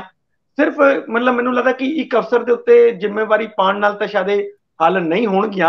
ਹਾਂ, ਪਰ ਇਹ ਹੈ ਕਿ ਅੱਗੇ ਤੋਂ DC ਜਿਹੜੇ ਹੈਗੇ ਨੇ, ਅਗਰ ਕੋਈ ਕਾਰਵਾਈ ਹੋਈ ਤਾਂ DC ਜਿਹੜੇ ਜਿੰਨੇ ਵੀ ਡਿਸਟ੍ਰਿਕਟਾਂ ਦੇ ਹੈਗੇ ਨੇ ਉਹ ਫਿਰ ਸਰਕਾਰ ਨੂੰ ਘੱਟੋ ਘੱਟ ਇਹ ਕਹਿਣ ਜੋਗੇ ਤਾਂ ਹੋ ਜਾਣਗੇ ਕਿ ਜੀ ਫਿਰ ਅਸੀਂ ਤਾਂ ਸਖਤੀ ਕਰਾਂਗੇ, ਚਾਹੇ ਇਹਨਾਂ ਦੀਆਂ ਰੈੱਡ ਐਂਟਰੀਆਂ ਕਰੀਏ ਜਾਂ ਕੁਝ ਵੀ ਕਰੀਏ, ਕਿਉਂਕਿ ਅਸੀਂ ਆਪਣੀ ਨੌਕਰੀਆਂ ਖਤਰੇ 'ਚ ਨਹੀਂ ਪਾਣੀਆਂ। ਅਸੀਂ ਅੱਗੇ ਜਾਣਾ ਹੈਗਾ। ਸੋ ਮੈਨੂੰ ਇਹ ਲੱਗਦਾ ਕਿ ਇਹ ਇੱਕ ਇਹੋ ਜਿਹਾ ਮੌਕਾ ਤਾਂ ਉਹਨਾਂ ਕੋਲ ਫਿਰ ਆਏਗਾ, ਤੇ ਫਿਰ ਜਿੱਥੇ ਸਟੇਟ ਗਵਰਨਮੈਂਟਾਂ ਨੂੰ ਵੀ ਥੋੜਾ ਜਿਹਾ ਸਟੈਂਡ ਲੈਣਾ ਹੀ ਪਏਗਾ। ਗੱਲੀ ਬਾਤੀ ਮੈਂ ਵੱਡੀ ਤੇ ਕੰਮੀ ਵੱਡੀ ਜਠਾਣੀ, ਪੰਜਾਬ ਦੀ ਕਹਾਵਤ ਆ। ਤੇ ਮੈਂ ਵੈਸੇ ਸਮਝਦਾ ਹਾਂ ਕਿ ਸਾਡੀ ਅਫਸਰਸ਼ਾਹੀ ਦਾ ਵੀ ਨਾ ਬਾਬਾ ਆਦਮ ਨਿਰਾਲਾ ਹੀ ਆ। ਮੈਂ ਇੱਕ ਚੰਗੇ ਵੱਡੇ ਅਧਿਕਾਰੀ ਤੋਂ ਸਮਝਣ ਦਾ ਯਤਨ ਕਰ ਰਿਹਾ ਸੀ, ਕੱਲ ਤੁਸੀਂ ਵੀ ਜ਼ਿਕਰ ਕਰ ਰਹੇ ਸੀ ਇੰਦਰਪ੍ਰੀਤ ਜੀ, ਕਿ ਜਿਹੜਾ ਮੁਆਵਜ਼ਾ ਦਿੱਤਾ ਕਿਸਾਨਾਂ ਨੂੰ, ਫਸਲ ਵੱਧ ਨਿਕਲ ਆਈ ਆ, ਫਿਰ ਮੁਆਵਜ਼ਾ ਕਿਹੜੇ ਖਾਤੇ 'ਚ ਗਿਆ? ਪਤਾ ਲੱਗਿਆ ਕੇਂਦਰ ਨੇ ਵੀ ਰਿਪੋਰਟ ਤਲਬ ਕੀਤੀ ਆ ਕਿ ਇਹ ਇੰਨਾ ਕਿੱਦਾਂ ਵੱਧ ਗਿਆ, ਦੱਸੋ ਹਾਂ ਜ਼ਰਾ। ਤੇ ਪੰਜਾਬ ਸਰਕਾਰ ਨੇ ਜਿਹੜੇ ਖਾਤਿਆਂ 'ਚ ਪੈਸੇ ਪਾਏ ਸੀ ਕਿ ਉਹਦੀ ਰਿਕਵਰੀ ਕਰਨਗੇ ਜਾਂ ਫਿਰ ਗਏ ਆਏ? ਹੁਣ ਮੁਆਵਜ਼ੇ ਦੀ ਵੀ ਨਵੀਂ ਨੀਤੀ ਬਣੂਗੀ। ਖੇਤੀ ਵਿਭਾਗ ਦਾ ਇੱਕ ਵੱਡਾ ਅਫਸਰ ਦੱਸਦਾ ਸੀ ਕਿ ਸਾਡੇ ਲਈ ਵੀ ਸੰਕਟ ਬੜੇ ਨੇ, ਸਰਕਾਰਾਂ ਸਿਆਸਤ ਕਰਨ ਦੀ ਬਜਾਏ ਜੇ ਵਿਹਾਰਕ ਹੋਣ ਤੇ ਗੱਲਾਂ ਸ਼ਾਇਦ ਸਿੱਧੀਆਂ ਹੋ ਜਾਣ। ਹਲਕਾ ਜਿਹਾ ਟੱਚ ਦਿਓ ਇਸ ਗੱਲ ਨੂੰ ਵੀ, ਤੁਹਾਡੇ ਵੀ ਉੱਥੇ ਕਾਫੀ ਉੱਪਰਲੇ ਘੇਰਿਆਂ ਦੇ ਵਿੱਚ ਗੇੜੇ ਵੱਜਦੇ ਆ। ਬਿਲਕੁਲ ਰੰਧਾਵਾ ਸਾਹਿਬ, ਦੇਖੋ ਪੰਜਾਬ ਦੀ ਜਿਹੜੀ ਐਵਰੇਜ ਹੈ, ਅਸੀਂ ਉਹਦੇ ਬਰਾਬਰ ਇਸ ਵਾਰ ਖੜੇ ਆ। ਤੇ ਕਿਤੇ ਅਸੀਂ ਇਹ ਕਹਿ ਰਹੇ ਸੀ ਵੀ ਸਾਰੇ ਪੰਜਾਬ ਜਿਹੜੀ ਫਸਲ ਹੈਗੀ ਆ ਵਿਛ ਗਈ ਹੈ, ਬਰਬਾਦ ਹੋ ਗਈ ਹੈ ਓਲਿਆਂ ਨਾਲ, ਬਰਸਾਤਾਂ ਨਾਲ, ਤੇਜ਼ ਹਵਾਵਾਂ ਨਾਲ। ਤੇ ਹੁਣ ਜਦੋਂ ਮੰਡੀਆਂ 'ਚ 125 ਲੱਖ ਹੈਕਟੇਅਰ ਕੁਇੰਟਲ ਕਣਕ ਪਹੁੰਚ ਚੁੱਕੀ ਹੈ, ਤਾਂ ਉਹਦੀ ਐਵਰੇਜ 47 ਆ ਰਹੀ ਹੈ। ਇੰਨੀ ਕੀ ਸਾਡੀ ਐਵਰੇਜ ਹੈ, ਤਾਂ ਜੇ ਅਸੀਂ ਐਵਰੇਜ ਦੇ ਬਰਾਬਰ ਹੀ ਪਹੁੰਚ ਗਿਆ ਤਾਂ ਮੈਨੂੰ ਲੱਗਦਾ ਕਿ ਫਿਰ ਇਹ ਸਟੈਬਲਿਸ਼ ਕਰਨਾ ਬੜਾ ਔਖਾ ਹੋ ਜਾਏਗਾ ਕਿ ਇਹ ਸਾਡੀ ਜਿਹੜੀ 1 ਲੱਖ ਹੈਕਟੇਅਰ ਦੇ ਵਿੱਚ ਫਸਲ ਬਰਬਾਦ ਹੋਈ ਸੀ ਉਹ ਕਿਹੜੀ ਸੀ, ਜਾਂ ਬਾਕੀਆਂ ਦੇ ਵਿੱਚ ਜਿਹੜਾ ਥੋੜਾ ਬਹੁਤ ਅਸਰ ਆਇਆ ਉਹ ਕਿੱਥੇ ਗਿਆ। ਫਿਰ ਤਾਂ ਇਹਦਾ ਮਤਲਬ ਕੀ ਹੈਗਾ ਕਿ ਇਹ ਗਲਤ ਹੋਇਆ, ਮਤਲਬ ਗਲਤ ਮੁਆਵਜ਼ਾ ਦਿੱਤਾ ਗਿਆ ਜਾਂ ਆਪਣੇ ਵਾਲਿਆਂ ਨੂੰ ਹੀ ਦੇਤਾ। ਤਾਂ ਮੈਨੂੰ ਲੱਗਦਾ ਵੀ ਜੇ ਗਵਰਨਮੈਂਟ ਜਿਵੇਂ ਅੱਜ ਕੱਲ੍ਹ ਕਿ ਸੈਂਟਰ ਗਵਰਨਮੈਂਟ ਥੋੜਾ ਟਾਈਟ ਕਰੀ ਜਾ ਰਹੀ ਹੈ, ਤਾਂ ਕਿਸੇ ਇਧਰਲੇ ਪਾਸੇ ਨੂੰ ਨਾ ਚੱਲ ਪਏ। ਚੱਲ ਸਕਦੇ ਆ, ਉਹਨਾਂ ਦਾ ਕੋਈ ਭਰੋਸਾ ਨਹੀਂ ਹੈ। ਜੇ ਸਾਡਾ ਸਟੈਚੂਰੀ ਫੰਡ ਬੰਦ ਕਰ ਸਕਦੇ RDF, ਜਿਹੜਾ ਮੈਂ ਤੁਹਾਨੂੰ ਦੱਸਿਆ 3600 ਕਰੋੜ ਦਾ, ਤਾਂ ਫਿਰ ਇਹ ਤਾਂ ਉਹ ਮੁਆਵਜ਼ਾ ਜਿਹੜਾ ਹੈ ਹੀ ਸੈਂਟਰ ਗਵਰਨਮੈਂਟ ਦਾ, ਤਾਂ ਇੱਥੇ ਵੀ ਫਿਰ ਥੋੜੀ ਮੁਸ਼ਕਿਲ ਹੋ ਜਾਏਗੀ। ਇੰਦਰਪ੍ਰੀਤ ਜੀ, ਗਿਰਦਾਵਰੀ ਕਰਨ ਵਾਲੇ ਜਿਹੜੇ ਅਫਸਰ ਸੀ ਜਿਨ੍ਹਾਂ ਨੂੰ ਕਿਹਾ ਗਿਆ ਸੀ ਵੀ ਇੰਨੀ ਡੇਟ ਤੱਕ ਕਰਕੇ ਆਓ, ਅਸੀਂ ਪਹਿਲਾਂ ਖਾਤਿਆਂ 'ਚ ਪੈਸੇ ਪਾਉਣੇ ਆ, ਤੇ ਉਹ ਫਿਰ ਗਿਰਦਾਵਰੀ ਕਿਤੇ ਘਰੇ ਬੈਠਿਆਂ ਤਾਂ ਨਹੀਂ ਕਰਕੇ? ਸਵਾਲ ਤਾਂ ਇਹ ਵੀ ਉੱਠਣਗੇ ਨਾ ਵੀ ਜਦੋਂ ਤੁਸੀਂ ਕਹਿੰਦੇ ਹੋ ਵੀ ਇੰਨੇ ਚਿਰ ਤੇ ਇੰਨੇ ਚੱਕਰ ਤਾਂ ਨਹੀਂ ਵੱਜਦੇ ਖੇਤ ਵਿੱਚ ਵੀ ਖੇਤ ਦੇ ਬੰਨੇ ਤੇ ਖਲੋ ਕੇ ਹੀ ਪਤਾ ਲੱਗੇ ਵੀ ਅੱਜ ਨਾਜਰ ਸਿਉਂ ਦੀ ਇੰਨੀ ਤੇ ਟਹਿਲ ਸਿਉਂ ਦੀ ਇੰਨੀ। ਇਹ ਗੱਲਾਂ ਤਾਂ ਫਿਰ ਦਫ਼ਤਰ 'ਚ ਬੈਠਿਆਂ ਘਰੋਂ ਡਰਾਇੰਗ ਰੂਮ ਦੇ ਵਿੱਚੋਂ ਹੀ ਹੋ ਜਾਂਦੀਆਂ ਨਾ, ਜਮਾ ਘਟਾਓ ਹਿੱਸੇ ਪੱਤੀਆਂ ਤੈਅ ਕਰਕੇ। ਬਿਲਕੁਲ ਰੰਧਾਵਾ ਸਾਹਿਬ, ਜੇ ਅਸੀਂ ਮਤਲਬ ਪੂਰੇ ਪੰਜਾਬ ਦੀ, ਕਿਉਂਕਿ ਕਿਹਾ ਇਹੀ ਗਿਆ ਸੀ ਕਿ ਪੂਰੇ ਪੰਜਾਬ 'ਚ ਹੀ ਔਲਿਆਂ ਨਾਲ ਤੇ ਬਰਸਾਤਾਂ ਨਾਲ ਫਸਲ ਖਰਾਬ ਹੋਈ ਹੈ, ਜੇ ਅਸੀਂ ਸਾਰੀ ਦੀ ਸਾਰੀ ਫਸਲ ਦਾ ਮਤਲਬ ਆਂਕਲਨ ਕਰਨਾ ਹੋਵੇ ਤਾਂ ਮੈਨੂੰ ਲੱਗਦਾ ਕਿ ਪੂਰਾ ਪੰਜਾਬ ਦੇ ਡਿਪਾਰਟਮੈਂਟ ਦੇ ਸਾਰੇ ਹੀ ਅਫਸਰ ਲੱਗ ਜਾਂਦੇ, ਤਾਂ ਵੀ ਗਿਰਦਾਵਰੀਆਂ ਨਹੀਂ ਸੀ ਹੋਣੀਆਂ ਇੰਨੇ ਚਿਰ 'ਚ ਜਿੰਨਾ ਚਿਰ 'ਚ ਇਹਨਾਂ ਨੇ ਮੁਕਾ ਕੇ ਮੁਆਵਜ਼ਾ ਉਹਨਾਂ ਦੇ ਖਾਤਿਆਂ 'ਚ ਪਾਤਾ। ਸੋ ਮੈਨੂੰ ਇਹ ਲੱਗਦਾ ਕਿ ਥੋੜੀ ਗੜਬੜ ਤਾਂ ਹੋਈ ਹੋਏਗੀ। ਤੇ ਕਿਉਂਕਿ ਜਦੋਂ ਆਪਾਂ ਕਾਹਲੀ ਕਰਦੇ ਹਾਂ, ਇਹ ਆਪਣੇ ਕੰਮਾਂ ਨੂੰ ਸਟੈਬਲਿਸ਼ ਕਰਨ ਲਈ ਜਦੋਂ ਕਾਹਲੀ ਕਰਦੇ ਆ ਨਾ, ਜਿਵੇਂ ਇੱਥੇ ਕਿਹਾ ਗਿਆ ਸੀਗਾ ਕਿ ਅਸੀਂ ਦੇਖੋ ਮੁਆਵਜ਼ਾ ਪਹਿਲਾਂ ਦੇ ਦਾਂਗੇ ਕਿਸਾਨਾਂ ਨੂੰ, ਤਾਂ ਇਹ ਕਾਹਲੀ ਵੀ ਕਈ ਵਾਰ ਨੁਕਸਾਨ ਕਰ ਦਿੰਦੀ ਆ। ਉਦੋਂ ਫਿਰ ਥੱਲੜੇ ਜਿਹੜੇ ਮੁਲਾਜ਼ਮ ਨੇ ਉਹਨਾਂ ਕੋਲ ਇੱਕ ਰਾਈਟਸ ਜੇ ਆ ਜਾਂਦੇ ਆ ਵੀ ਚਲੋ ਘਰੇ ਬੈਠੇ ਕਰ ਲਓ ਜਾਂ ਜਿਹਨੂੰ ਮਰਜ਼ੀ ਦੇ ਦਿਓ, ਜਿਹਨੂੰ ਮਰਜ਼ੀ ਨਾ ਦਿਓ। ਫਿਰ ਇਸ ਤਰ੍ਹਾਂ ਦੀਆਂ ਚੀਜ਼ਾਂ ਆ ਜਾਂਦੀਆਂ ਨੇ। ਗੜਬੜਾਂ ਤਾਂ ਬਹੁਤ ਹੋਣਗੀਆਂ, ਪਰ ਇਹ ਗੜਬੜਾਂ ਸਟੈਬਲਿਸ਼ ਹੋਣਗੀਆਂ ਕਿ ਨਹੀਂ, ਇਹ ਹੁਣ ਕਰਨਾ ਮੁਸ਼ਕਿਲ ਹੈ, ਕਿਉਂਕਿ ਅਗਲੀਆਂ ਫਸਲਾਂ ਉਹਨਾਂ ਦੇ ਉੱਤੇ ਹੀ ਲੱਗ ਚੁੱਕੀਆਂ, ਉਹਨਾਂ ਜ਼ਮੀਨਾਂ ਦੇ ਉੱਤੇ ਹੀ। ਬਿਲਕੁਲ। ਅਸੀਂ ਤੁਹਾਡੇ ਕੋਲ ਮੈਂ ਆਉਣਾ ਦੁਬਾਰਾ ਸ਼ਾਨਨ ਪ੍ਰੋਜੈਕਟ ਨੂੰ ਲੈ ਕੇ। ਮੈਂ ਭਾਸਕਰ ਸਾਹਿਬ ਵੱਲ ਚੱਲਿਆ, ਦੋ ਮੁੱਦੇ ਇਕੱਠੇ ਲੈ ਕੇ। ਭਾਸਕਰ ਸਾਹਿਬ, ਸੁਪਰੀਮੋ ਨਾਲ ਜੱਗੋਂ ਤੇਰਵੀਂ ਹੋਈ ਜਾਂਦੀ ਹੈ, ਕਦੇ ਇਹ ਸੁੱਕਾ ਛੱਡਦੇ ਨਹੀਂ ਕੋਈ ਦਿਨ। ਕੱਲ ਹੁਣ ਸਤਿੰਦਰ ਜੈਨ ਡਿੱਗ ਪਏ ਤੇ ਮੈਂ ਦੇਖਿਆ ਕਿ ਉਹਨਾਂ ਨੂੰ ਕਾਫੀ ਮੁਸ਼ਕਲ ਦੀ ਸਥਿਤੀ ਦਾ ਸਾਹਮਣਾ ਸੀ। ਹਸਪੀਟਲ ਦੇ ਵਿੱਚ ਉਹਨਾਂ ਨੂੰ ਆਕਸੀਜਨ ਦਿੱਤੀ ਜਾ ਰਹੀ ਸੀਗੀ, ਸਾਹ ਲੈਣ 'ਚ ਦਿੱਕਤ ਹੋ ਰਹੀ ਸੀ, ਸਥਿਤੀ ਗੰਭੀਰ ਦੱਸੀ ਜਾਂਦੀ ਹੈ। ਹਸਪੀਟਲ ਵੀ ਇੱਕ ਤੋਂ ਬਾਅਦ ਦੂਜਾ ਬਦਲਿਆ। ਕੇਜਰੀਵਾਲ ਸਾਹਿਬ ਦੇ ਘਰ ਦੀ ਰੈਨੋਵੇਸ਼ਨ ਦਾ ਮਾਮਲਾ 45-45 ਲੱਖ ਦਾ ਕਾਫੀ ਅਹਿਮ ਸੀਗਾ। ਮੁੜ ਕੇ ਅਜੇ ਮਾਕਨ ਨੇ ਫੇਰ ਕਹਿਤਾ ਸੀਗਾ ਕਿ ਇਹ ਇੰਨਾ ਨਹੀਂਗਾ, 100 ਕਰੋੜ ਤੋਂ ਵੀ ਵੱਧ ਹੈ। ਰੌਲੇ ਮੁੱਕੇ ਨਹੀਂ। ਹੁਣ ਵਿਜੀਲੈਂਸ ਨੇ LG ਨੂੰ ਕੋਈ ਰਿਪੋਰਟ ਭੇਜੀ, ਇੱਕ ਤੇ ਉਹਦਾ ਜ਼ਿਕਰ ਕਰ ਦਿਓ, ਦੂਜਾ ਆਪਣੇ ਹੀ ਇੱਕ ਦੂਜੇ ਨਾਲ ਡਹਿ ਪੈਣਗੇ। ਜੇਕਰ ਹੁਣ ਸੁਸ਼ੀਲ ਗੁਪਤਾ ਬਣਾਤੇ ਹਰਿਆਣੇ ਦੇ, ਉਹ SYL ਕੱਢ ਕੇ ਖੜਨਾ ਚਾਹੁੰਦੇ, ਮੁੱਖ ਮੰਤਰੀ ਜਾਣ ਨਹੀਂ ਦੇਣਾ ਚਾਹੁੰਦੇ। ਸੋ ਇਹ ਲੜਾਈ ਬਾਰਡਰ ਤੇ ਹੋਊਗੀ ਜਾਂ ਡਰਾਇੰਗ ਰੂਮਾਂ 'ਚ ਹੋਊਗੀ, ਜਾਂ ਸਹਿਮਤੀ ਦੇ ਕੇ ਜੱਫੀ ਪਾ ਕੇ ਕਿਹਾ ਜਾਊਗਾ ਤੂੰ ਪਰਲੇ ਬੰਨੇ ਖਲੋ ਕੇ ਉਹਨਾਂ ਦੇ ਹੱਕ 'ਚ ਦੇ, ਮੈਂ ਇੱਧਰ ਦੇਣਾ। ਕੀ ਕਹਿੰਦੇ ਹੋ? ਗੱਲ ਅਗਰ ਕੇਜਰੀਵਾਲ ਉਹਨਾਂ ਦੇ ਉਸ 45 ਕਰੋੜੀ ਰੈਨੋਵੇਸ਼ਨ ਦੀ, ਉਹਨਾਂ ਦੇ ਘਰ ਦੇ ਰੈਨੋਵੇਸ਼ਨ ਦੀ ਕਰੀਏ, ਤੇ ਫਿਰ ਵਿਜੀਲੈਂਸ ਵਿਭਾਗ, ਹਾਲਾਂਕਿ ਪੰਜਾਬ ਦੇ ਵਿੱਚ ਵਿਜੀਲੈਂਸ ਬਿਊਰੋ ਉਹ ਐਕਟਿਵ ਹੈਗਾ ਕਾਂਗਰਸੀਆਂ ਦੇ ਖਿਲਾਫ ਜਾਂ ਵਿਰੋਧੀ ਪਾਰਟੀਆਂ ਦੇ ਖਿਲਾਫ, ਪਰ ਉੱਥੇ ਆਪਣੀ ਹੀ ਸਰਕਾਰ ਦੇ ਖਿਲਾਫ, ਕਿਉਂਕਿ ਵਿਜੀਲੈਂਸ ਵਿਭਾਗ ਦਿੱਲੀ ਸਰਕਾਰ ਦੇ ਅੰਡਰ ਨਹੀਂ ਆਉਂਦਾ, ਉਹਨਾਂ ਨੇ ਇੱਕ ਰਿਪੋਰਟ ਬਣਾ ਕੇ ਉਹ 45 ਕਰੋੜ ਦੀ ਰੈਨੋਵੇਸ਼ਨ ਪ੍ਰੋਜੈਕਟ ਦੇ ਉੱਤੇ ਕਈ ਵਾਇਓਲੇਸ਼ਨ, ਕਈ ਇਰੈਗੂਲਰਿਟੀਜ਼ ਦਾ ਜ਼ਿਕਰ ਕੀਤਾ ਉਸ ਰਿਪੋਰਟ ਦੇ ਵਿੱਚ, ਜਿਹੜੀ ਐਲਜੀ ਸਾਹਿਬ ਨੂੰ ਯਾਨੀ ਵਿਨੇ ਕੁਮਾਰ ਸਕਸੈਨਾ ਉਹਨਾਂ ਨੂੰ ਡਾਇਰੈਕਟਰ ਵਿਜੀਲੈਂਸ ਨੇ ਭੇਜੀ ਹੈ।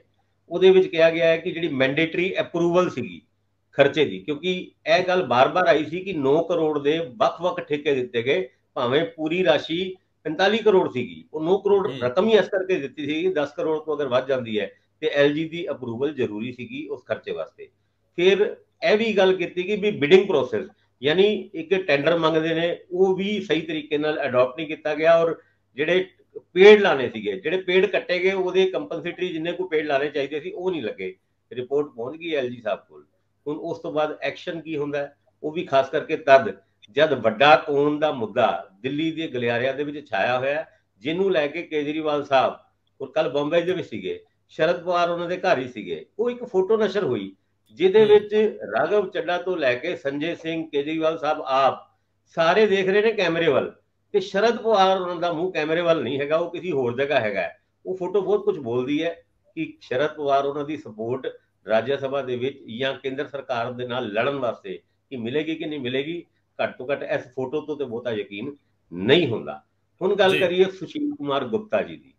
ਹਰਿਆਣਾ ਦੇ ਵਿੱਚ ਪਿਛਲੇ ਦਿਨਾਂ ਦੇ ਵਿੱਚ ਗੁਪਤਾ ਜੀ ਬੜੇ ਲਾਈਮਲਾਈਟ 'ਚ ਆਏ ਸੀ, ਖਾਸ ਕਰਕੇ ਪੰਜਾਬੀਆਂ ਨੂੰ ਉਹਨਾਂ ਦੀ ਗੱਲ ਕੋਈ ਬਹੁਤੀ ਪਸੰਦ ਨਹੀਂ ਆਈ ਸੀ ਜਦ ਉਹਨਾਂ ਨੇ ਕਿਹਾ ਸੀਗਾ ਵੀ ਹਰ ਖੇਤ ਹਰਿਆਣੇ ਦੇ ਹੁਣ ਪਹੁੰਚੇਗਾ SYL ਦੇ ਰਾਹੀਂ ਪਾਣੀ। ਇੱਥੇ ਜਦ ਗੱਲ ਭਗਵੰਤ ਮਾਨ ਉਹਨਾਂ ਕੋਲ ਪੁੱਛੀ ਗਈ ਤੇ ਉਹ ਵੀ ਗੁਪਤਾ ਜੀ ਦੇ ਬਿਆਨ ਦੇ ਉੱਤੇ ਕੋਈ ਬਹੁਤੇ ਸੈਟੀਸਫਾਈਡ ਨਹੀਂ ਸੀ, ਔਰ ਉਹਨਾਂ ਨੇ ਉਸ ਸਵਾਲ ਦੇ ਜਵਾਬ ਨੂੰ ਅਵੋਇਡ ਹੀ ਕੀਤਾ, ਪਰ ਹੁਣ ਬਣਾ ਦਿੱਤੇ ਗਏ ਪ੍ਰਧਾਨ।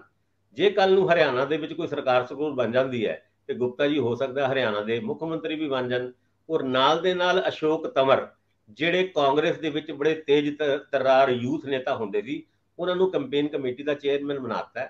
ਪਰ ਹਰਿਆਣਾ ਔਰ ਪੰਜਾਬ ਦੇ ਵਿੱਚ ਜਿਹੜੇ ਮੁੱਦੇ ਹੈਗੇ ਨੇ ਉਹ ਕੀ ਉਦਾਂ ਹੀ ਡੀਲ ਹੋਣਗੇ ਜਿੱਦਾਂ ਹੋਰ ਰਿਵਾਇਤੀਆਂ ਜਾਂ ਵੱਡੀਆਂ ਪਾਰਟੀਆਂ ਕਰਦੀ ਰਹਿੰਦੀ ਹੈ? ਕਿਉਂਕਿ ਬੀਜੇਪੀ ਦੇ ਪੰਜਾਬ ਦੇ ਲੀਡਰਾਂ ਨੂੰ ਪੁੱਛ ਲਓ ਤਾਂ ਕਹਿੰਦੇ ਇੱਕ ਬੂੰਦ ਪਾਣੀ ਨਹੀਂ, ਜਿੱਦਾਂ ਹੀ ਸ਼ੰਭੂ ਬਾਰਡਰ ਪੁੱਛਦੇ ਨੇ ਤੇ ਬੀਜੇਪੀ ਦੇ ਦੂਜੇ ਲੀਡਰ ਖੜੇ ਹੁੰਦੇ ਨੇ, ਕਹਿੰਦੇ ਅਸੀਂ ਪਾਣੀ ਲੈ ਕੇ ਰਵਾਂਗੇ। ਹੁਣ ਇਸ ਸਥਿਤੀ ਦੇ ਵਿੱਚ ਹੀ ਆਮ ਆਦਮੀ ਪਾਰਟੀ ਵੀ ਆ ਗਈ ਹੈ, ਕਿਉਂਕਿ ਗੁਪਤਾ ਜੀ ਦੇ ਉਸ ਬਿਆਨ ਦੇ ਉੱਤੇ ਬਹੁਤਾ ਰਿਐਕਸ਼ਨ ਨਾ ਤੇ ਸੁਪਰੀਮੋ ਨੇ ਦਿੱਤਾ ਸੀਗਾ, ਨਾ ਹੀ ਭਗਵੰਤ ਮਾਨ ਉਹਨਾਂ ਨੇ ਦਿੱਤਾ ਸੀਗਾ।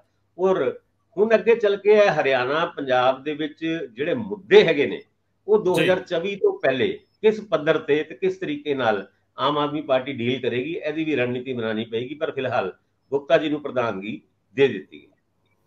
ਭਾਸਕਰ ਸਾਹਿਬ, ਤੁਸੀਂ ਬਾਜ ਨਾ ਆਇਓ, ਤੁਸੀਂ ਗੁਪਤਾ ਸਾਹਿਬ ਨੂੰ ਮੁੱਖ ਮੰਤਰੀ ਬਣਾ ਕੇ ਹਰਿਆਣੇ ਦਾ, ਕੇਜਰੀਵਾਲ ਸਾਹਿਬ ਨੂੰ ਕਿਸੇ ਸਟੇਟ ਦਾ, ਪੂਰੀ ਸਟੇਟ ਦਾ ਮੁੱਖ ਮੰਤਰੀ ਬਣਨ ਦਾ ਸਵਾਦ ਨਾ ਲੈਣ ਦਿਓ। ਉਹ ਹਰਿਆਣੇ ਦੇ ਜੰਪਲ ਨੇ, ਜੇ ਹਰਿਆਣੇ ਦੇ ਵਿੱਚ ਸੱਤਾ ਮਿਲ ਜਾਂਦੀ ਹੈ ਕੇਜਰੀਵਾਲ ਸਾਹਿਬ ਉੱਥੇ ਮੁੱਖ ਮੰਤਰੀ ਹੋਣਗੇ, ਔਰ ਮੁੱਖ ਮੰਤਰੀ ਹੋਣ ਦਾ ਹਰਿਆਣੇ ਦਾ ਇਹ ਫਾਇਦਾ ਕਿ ਉਹਨਾਂ ਨੂੰ ਦਿੱਲੀ ਛੱਡਣੀ ਨਹੀਂ ਪੈਣੀ। ਉਹ ਗੁੜਗਾਉਂ ਦੇ ਵਿੱਚ ਆਪਣੀ ਉੱਦਾਂ ਦੀ ਕੋਈ ਰਿਹਾਇਸ਼ ਵੀ ਬਣਾ ਸਕਦੇ ਆ। ਗੁੜਗਾਉਂ ਇੱਕ ਮਾਡਰਨ ਸਿਟੀ ਆ ਤੇ ਇਸ ਕਰਕੇ ਉੱਥੇ ਮੈਨੂੰ ਲੱਗਦਾ ਵੀ ਉਹਨਾਂ ਨੂੰ ਇਹ ਦੋਹਰਾ ਫਾਇਦਾ ਹੋਣ ਵਾਲਾ। ਕਦੇ ਕਦੇ ਉਹ ਪੰਜਾਬ ਵੇਖਣ ਲਈ ਚੰਡੀਗੜ੍ਹ ਦੇ ਵਿੱਚ ਮੁੱਖ ਮੰਤਰੀ ਦੇ ਘਰ 'ਚ ਰਿਹਾ ਕਰਨਗੇ, ਉੱਥੇ ਨਾਲ ਲੱਗਦੇ ਸਕੱਤਰੇਤ 'ਚ ਬੈਠਿਆ ਕਰਨਗੇ ਅਧਿਕਾਰੀ, ਫਿਰ ਕੇਜਰੀਵਾਲ ਸਾਹਿਬ ਦੇ ਗੋਡੀ ਗਾਡੀ ਹੱਥ ਲਾਇਆ ਕਰਨਗੇ, ਕਿਉਂਕਿ ਉਹ ਦਖਲਅੰਦਾਜ਼ੀ ਤਾਂ ਕਰਦੇ ਨਹੀਂ ਦੂਜੇ ਦੇ ਕੰਮਾਂ 'ਚ। ਉਹ ਭਗਵੰਤ ਮਾਨ ਦੇ ਕੰਮਾਂ 'ਚ ਕਿਉਂ ਕਰਨਗੇ ਦਖਲਅੰਦਾਜ਼ੀ? ਸੋ ਇਸ ਕਰਕੇ ਅੱਖ ਦੇ ਇਸ਼ਾਰੇ ਬਹੁਤ ਹੁੰਦੇ ਆ। 2 ਸਟੇਟਾਂ ਕਿਉਂ, 3 ਸਟੇਟਾਂ ਇਕੱਠੀਆਂ ਚਲਾਈਆਂ ਜਾ ਸਕਦੀਆਂ, ਦਿੱਲੀ, ਹਰਿਆਣਾ, ਪੰਜਾਬ ਸੈਂਟਰ 'ਚ ਪੈ ਕੇ ਚਲਾਉਣਗੇ। ਤੇ ਤੁਸੀਂ ਇਸ ਤਰ੍ਹਾਂ ਦੀ ਅੱਗੇ ਤੋਂ ਗੱਲ ਕਰਨ ਲੱਗਿਆ ਕੇਜਰੀਵਾਲ ਸਾਹਿਬ ਦੀ ਸਹਿਮਤੀ ਜ਼ਰੂਰ ਲੈਣੀ ਆ। ਸੋ ਇੰਦਰਪ੍ਰੀਤ ਜੀ, ਛਾਨਣ ਪ੍ਰੋਜੈਕਟ ਨੂੰ ਫਿਰ ਥੋੜਾ ਜਿਹਾ ਪਿੱਛੇ ਲੈ ਕੇ ਚੱਲਦੇ ਆ। ਮੈਂ ਤੁਹਾਡੇ ਕੋਲ ਆ ਰਿਹਾ ਭਾਜਪਾ ਦਾ ਮੁੱਦਾ ਲੈ ਕੇ। ਭਾਰਤੀ ਜਨਤਾ ਪਾਰਟੀ ਨੇ ਲਗਭਗ ਸਾਲ ਹੋ ਗਿਆ ਇੱਕ ਮੁਹਿੰਮ ਵਿਉਂਤੀ ਹੋਈ ਆ ਨਸ਼ਿਆਂ ਦੇ ਖਿਲਾਫ। ਸਾਡੇ ਗਵਰਨਰ ਸਾਹਿਬ ਫਿਰ 7-8 ਤਰੀਕ ਨੂੰ ਸਰਹੱਦੀ ਏਰੀਆਜ਼ ਦੇ ਵਿੱਚ ਦੌਰਾ ਕਰਨ ਜਾ ਰਹੇ ਆ। ਕਿਤੇ ਬੀਜੇਪੀ ਇਹ ਤਾਂ ਨਹੀਂ ਸੋਚ ਰਹੀ ਵੀ ਗਵਰਨਰ ਸਾਹਿਬ ਬਨਵਾਰੀ ਲਾਲ ਪੁਰੋਹਿਤ ਜੀ ਇੱਕ ਵਾਰੀ ਫਿਰ ਕੋਈ ਨਾ ਕੋਈ ਉਥੋਂ ਅੰਕੜੇ ਕੱਢ ਕੇ ਪੇਸ਼ ਹੋਣ ਤੇ ਉਸ ਤੋਂ ਬਾਅਦ ਸਾਡੀ ਜਿਹੜੀ ਸਟੀਕ ਮੁਹਿੰਮ ਆ, ਸਾਡੀ ਧਾਰਦਾਰ ਮੁਹਿੰਮ ਨਸ਼ਿਆਂ ਦੇ ਖਿਲਾਫ ਸ਼ੁਰੂ ਹੋਵੇ, ਜਿਹੜੀ ਸਾਨੂੰ ਹੋਰ ਪਿੰਡਾਂ ਤੱਕ, ਲੋਕਾਂ ਤੱਕ ਨੇੜੇ ਲੈ ਕੇ ਜਾਵੇ ਸੱਤਾ ਦੇ। ਤੇ ਇਸ ਵਾਰੀ ਫਿਰ ਉਹਨਾਂ ਨੇ ਵੈਸੇ ਅੱਗੇ ਪਾਤੀ ਹੈ ਕਿ ਲੋਕਾਂ ਦਾ ਸਮਰਥਨ ਨਾ ਮਿਲਣ ਦੀ ਕੋਈ ਇਸ ਤਰ੍ਹਾਂ ਦੀ ਕਨਸੋ ਸੀ। ਕੀ ਮਾਮਲਾ ਹੈ? ਭਾਜਪਾ ਨੂੰ ਕੋਈ ਰਾਹ ਰਸਤਾ ਦਿਓ, ਪਿੰਡਾਂ ਪੁੰਡਾਂ 'ਚ ਜਾਣਾ ਚਾਹੁੰਦੇ ਆ, ਕੀ ਕਹਿੰਦੇ? ਰੰਧਾਵਾ ਸਾਹਿਬ, ਬਿਲਕੁਲ ਠੀਕ ਹੈ ਤੁਹਾਡੀ ਗੱਲ ਕਿ ਜਿਹੜੀ ਚੌਥੀ ਵਾਰ ਜਿਹੜੀ ਇਹ ਡੈਫਰ ਹੋਈ ਹੈ ਮੁਹਿੰਮ, ਉਹ ਲੱਗਦਾ ਇਹ ਹੈ ਕਿ ਭਾਜਪਾ ਨੂੰ ਥੱਲੋਂ ਸਮਰਥਨ ਮਿਲ ਨਹੀਂ ਰਿਹਾ। ਐਕਚੁਅਲੀ ਭਾਜਪਾ ਇੱਕ ਅਜਿਹੇ ਕਾਡਰ ਦੀ ਪਾਰਟੀ ਹੈ ਜਿਹੜੇ ਜ਼ਿਆਦਾਤਰ ਦੁਕਾਨਦਾਰੀ, ਵਪਾਰ, ਇਹਨਾਂ 'ਚ ਹੀ ਲੋਕ ਮਸਰੂਫੀਅਤ ਹੁੰਦੀ ਆ ਉਹਨਾਂ ਦੀ। ਤੇ ਇਸ ਤਰ੍ਹਾਂ ਦੇ ਕੰਮ ਕਰਨ ਵਾਸਤੇ ਤਾਂ ਇੱਦਾਂ ਦੇ ਬੰਦੇ ਚਾਹੀਦੇ ਜਿਹੜੇ ਥੋੜੇ ਵਿਹਲੇ ਜੇ ਹੋਣ, ਮੁਹਿੰਮਾਂ ਤਾਂ ਉਹੀ ਚਲਾ ਸਕਦੇ ਆ। ਮੈਂ ਤਾਂ ਕਦੇ ਅੱਜ ਤੱਕ ਦੇਖਿਆ ਨਹੀਂ ਵੀ ਵਪਾਰੀ ਵਰਗ ਨੇ ਕੋਈ ਵੱਡੀ ਮੁਹਿੰਮ ਇਦਾਂ ਦੀ ਚਲਾਈ ਹੋਵੇ। ਉਹ ਨਹੀਂ ਚਲਾ ਸਕਦੇ। ਉਹਨਾਂ ਦਾ ਮੇਨ ਫੋਕਸ ਹੀ ਜਿਹੜਾ ਹੁੰਦਾ ਉਹ ਇਕੱਲਾ ਹੀ ਆਪਣੇ ਵਪਾਰ ਤੇ ਹੀ ਹੁੰਦਾ।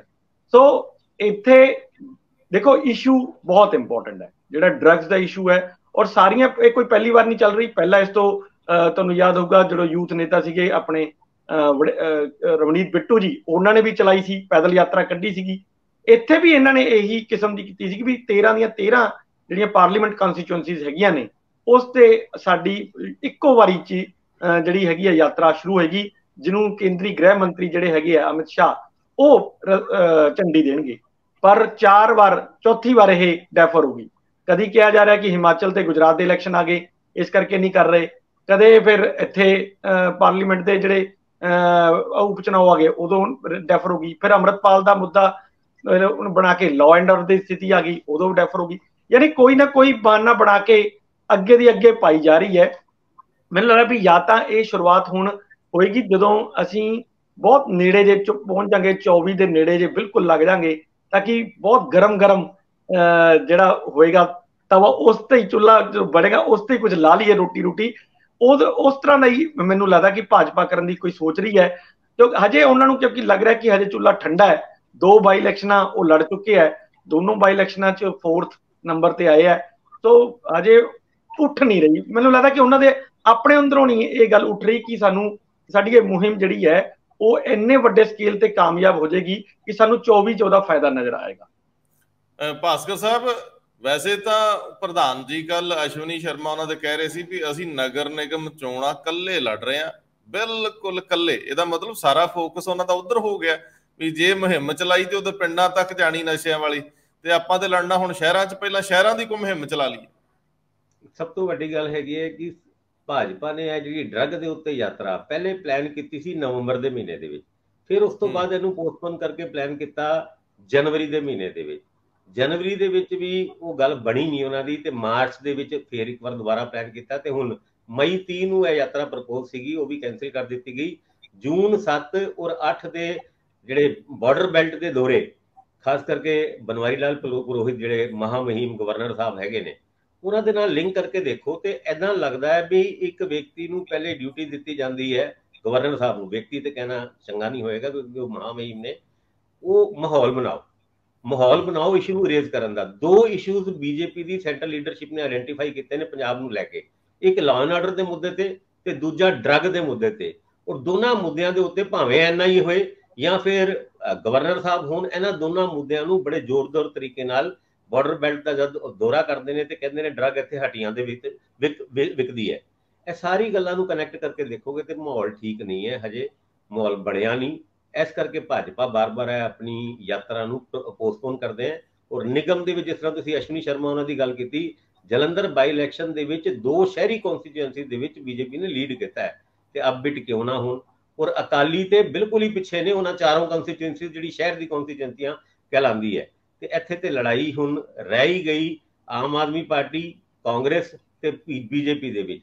ਉਹਦੇ ਵਿੱਚ 2 ਸੀਟਾਂ ਤੋਂ ਜਿੱਤਣ ਤੋਂ ਬਾਅਦ ਨਿਗਮ ਦੇ ਇਲੈਕਸ਼ਨ ਦੇ ਵਿੱਚ ਇਕੱਲੇ ਉਤਰਨ ਦਾ ਫੈਸਲਾ ਇਹ ਤੇ ਹੋਣਾ ਹੀ ਸੀਗਾ।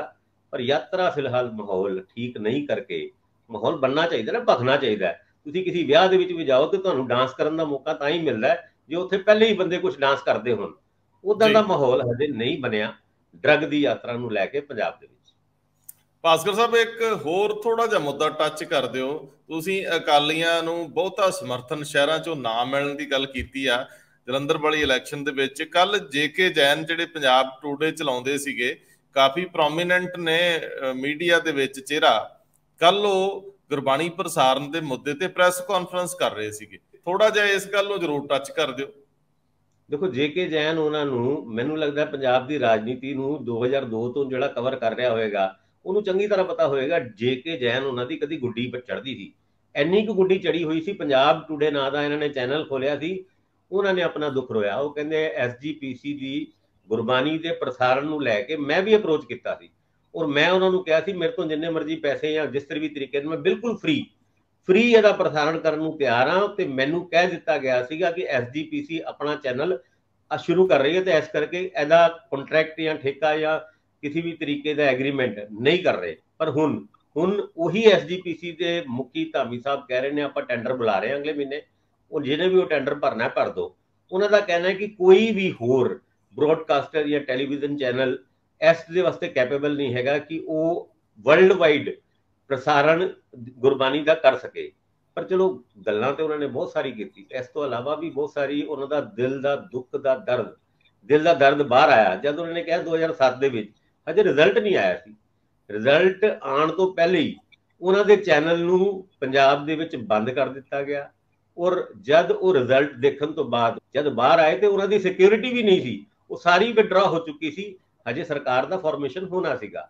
ਤੇ ਇਹਨਾਂ ਗੱਲਾਂ ਨੂੰ ਹੀ ਅੱਗੇ ਵਧਾ ਕੇ ਔਰ ਖਾਸ ਕਰਕੇ ਅਕਾਲੀਆਂ ਦੇ ਉੱਤੇ, ਕਿਉਂਕਿ ਉਸ ਪ੍ਰੈਸ ਕਾਨਫਰੰਸ ਦੇ ਵਿੱਚ ਜਿਹੜੀ ਕੱਲ ਉਹਨਾਂ ਨੇ ਕੀਤੀ ਇਹ ਵੀ ਗੱਲ ਕੀਤੀ ਕਿ ਅਕਾਲੀਆਂ ਦਾ ਜਿਹੜਾ ਰਾਜਨੀਤਿਕ ਆਧਾਰ ਹੈ ਪੰਜਾਬ ਦੇ ਵਿੱਚ ਕਿਸੇ ਹੋਰ ਗੱਲ ਕਰਕੇ ਘੱਟ ਨਹੀਂ ਹੋਇਆ, ਕੌਮ ਨੇ ਹੀ ਅਕਾਲੀਆਂ ਨੂੰ ਰਿਜੈਕਟ ਕਰਤਾ। ਕੁਛ ਏਦਾਂ ਦੀ ਗੱਲਾਂ ਵੀ ਉਹਨਾਂ ਨੇ ਇਸ ਪ੍ਰੈਸ ਕਾਨਫਰੰਸ ਦੇ ਵਿੱਚ ਕੀਤੀ ਸੀ। ਇੰਦਰਪ੍ਰੀਤ ਜੀ, ਇਹਦੇ ਤੇ ਇੱਕ ਹਲਕੀ ਜਿਹੀ ਟਿੱਪਣੀ, ਕਿਉਂਕਿ ਤੁਸੀਂ ਉਦੋਂ ਵੀ ਰਿਪੋਰਟ ਕਰਦੇ ਰਹੇ ਹੋ, ਪੰਜਾਬ ਟੂਡੇ ਦਾ ਜ਼ਿਕਰ ਕਰੀਏ ਤਾਂ ਸਾਨੂੰ ਇਹ ਨਹੀਂ ਭੁੱਲਣਾ ਚਾਹੀਦਾ ਕਿ ਡੇ ਐਂਡ ਨਾਈਟ ਵਰਗੇ ਚੈਨਲ ਵੀ ਆਏ ਜਿਹੜੇ ਬਾਅਦ ਦੇ ਵਿੱਚ ਬੰਦ ਹੋ ਗਏ। ਸੋ ਹਰ ਦੌਰ ਦੇ ਵਿੱਚ ਮੀਡੀਆ ਦੀ ਆਜ਼ਾਦੀ ਨੂੰ ਲੈ ਕੇ ਕੋਈ ਨਾ ਕੋਈ ਮੁੱਦਾ ਸਵਾਲ ਉੱਠਦਾ ਹੀ ਰਿਹਾ। ਹੁਣ ਵਾਲਿਆਂ ਤੇ ਵੀ ਸਵਾਲ ਉੱਠ ਰਹੇ ਆ। ਬਹੁਤ ਸਾਰੇ ਲੋਕ ਕਹਿ ਰਹੇ ਸਾਡੇ ਪੇਜ ਬੰਦ ਹੋ ਗਏ, ਸਾਡੇ ਟੀਵੀ ਜਿਹੜੇ ਆ ਉਹ ਕੇਬਲ ਤੋਂ ਰੋਕਦੇ ਜਾਂਦੇ ਆ, ਸਾਨੂੰ ਬੰਦੇ ਨਹੀਂ ਭੇਜੇ ਜਾਂਦੇ ਜਿਹੜੇ ਐਕਸਪਰਟ ਹੁੰਦੇ ਆ ਸੱਤਾਧਾਰੀਆਂ ਵੱਲੋਂ, ਸਾਡੀ ਐਡ ਰੋਕ ਲਈ ਜਾਂਦੀ, ਹੁਣ ਵੀ ਇੱਕ ਅਖਬਾਰ ਨਾਲ ਪੇਚਾ ਫਸਿਆ ਹੋਇਆ। ਸੋ ਇਹ ਸਾਰੀਆਂ ਗੱਲਾਂ ਨੂੰ ਇੱਕ ਛੋਟਾ ਜਿਹਾ ਟੱਚ ਦਿਓ। ਤੇ ਫਿਰ ਸ਼ਾਨਨ ਪ੍ਰੋਜੈਕਟ ਦੇ ਮਾਮਲੇ 'ਚ ਹਿਮਾਚਲ ਸਰਕਾਰ ਵੱਲੋਂ ਲਿਖੇ ਗਏ ਸਖਤ ਪੱਤਰ ਦੇ ਜਵਾਬ 'ਚ ਪੰਜਾਬ ਸਰਕਾਰ ਕੀ ਕਰ ਰਹੀ ਹੈ, ਜਰਾ ਇਹਦੇ ਤੇ ਚਾਨਣਾ ਪਾ ਦਿਓ।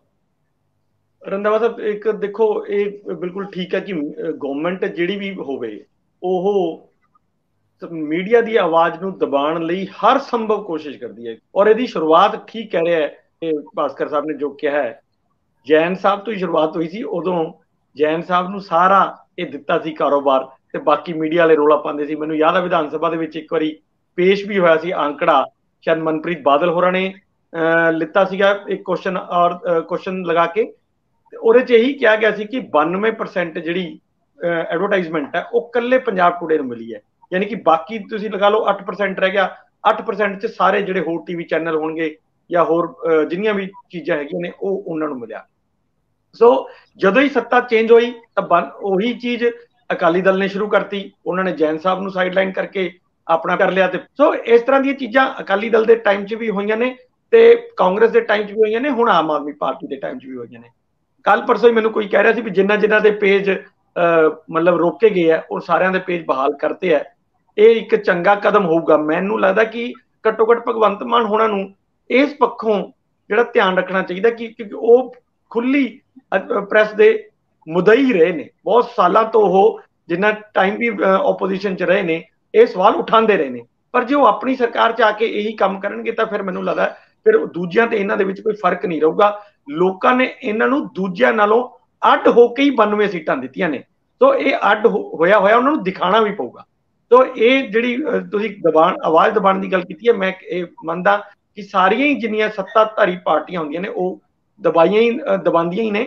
ਸਿਰਫ ਇੱਕ ਓਪੋਜੀਸ਼ਨ ਪਾਰਟੀ ਹੁੰਦੀ ਹੈ ਜਿਹਨੂੰ ਥੋੜਾ ਵਿਰੋਧੀ ਮੀਡੀਆ ਦਾ ਫਿਕਰ ਹੁੰਦਾ ਕਿ ਹਾਂ ਉਹਨਾਂ ਦੀ ਆਵਾਜ਼ ਦਬਾਈ ਜਾ ਰਹੀ ਹੈ। ਓਪੋਜੀਸ਼ਨ ਪਾਰਟੀ ਜੋ ਕਾਂਗਰਸ ਹੈ ਤਾਂ ਵੀ ਇਹੀ ਹੋਏਗੀ, ਜੇ ਅਕਾਲੀ ਦਲ ਨੇ ਅੱਜ ਤਾਂ ਉਹਨਾਂ ਨੂੰ ਬੜੀ ਫਿਕਰ ਹੈ ਸਾਡੀ ਮੀਡੀਆ ਦੀ ਕਿ ਸਾਡੀ ਆਵਾਜ਼ ਦਬਾਈ ਜਾ ਰਹੀ ਹੈ। ਪਰ ਇਹ ਜਿਹੜੇ ਪੂਰਨੇ ਉਹਨਾਂ ਲੋਕਾਂ ਨਹੀਂ ਪਾਏ ਹੋਏ ਨੇ ਜਿਨ੍ਹਾਂ ਤੇ ਅੱਜ ਦੂਜੀਆਂ ਪਾਰਟੀਆਂ ਚੱਲ ਰਹੀਆਂ ਨੇ।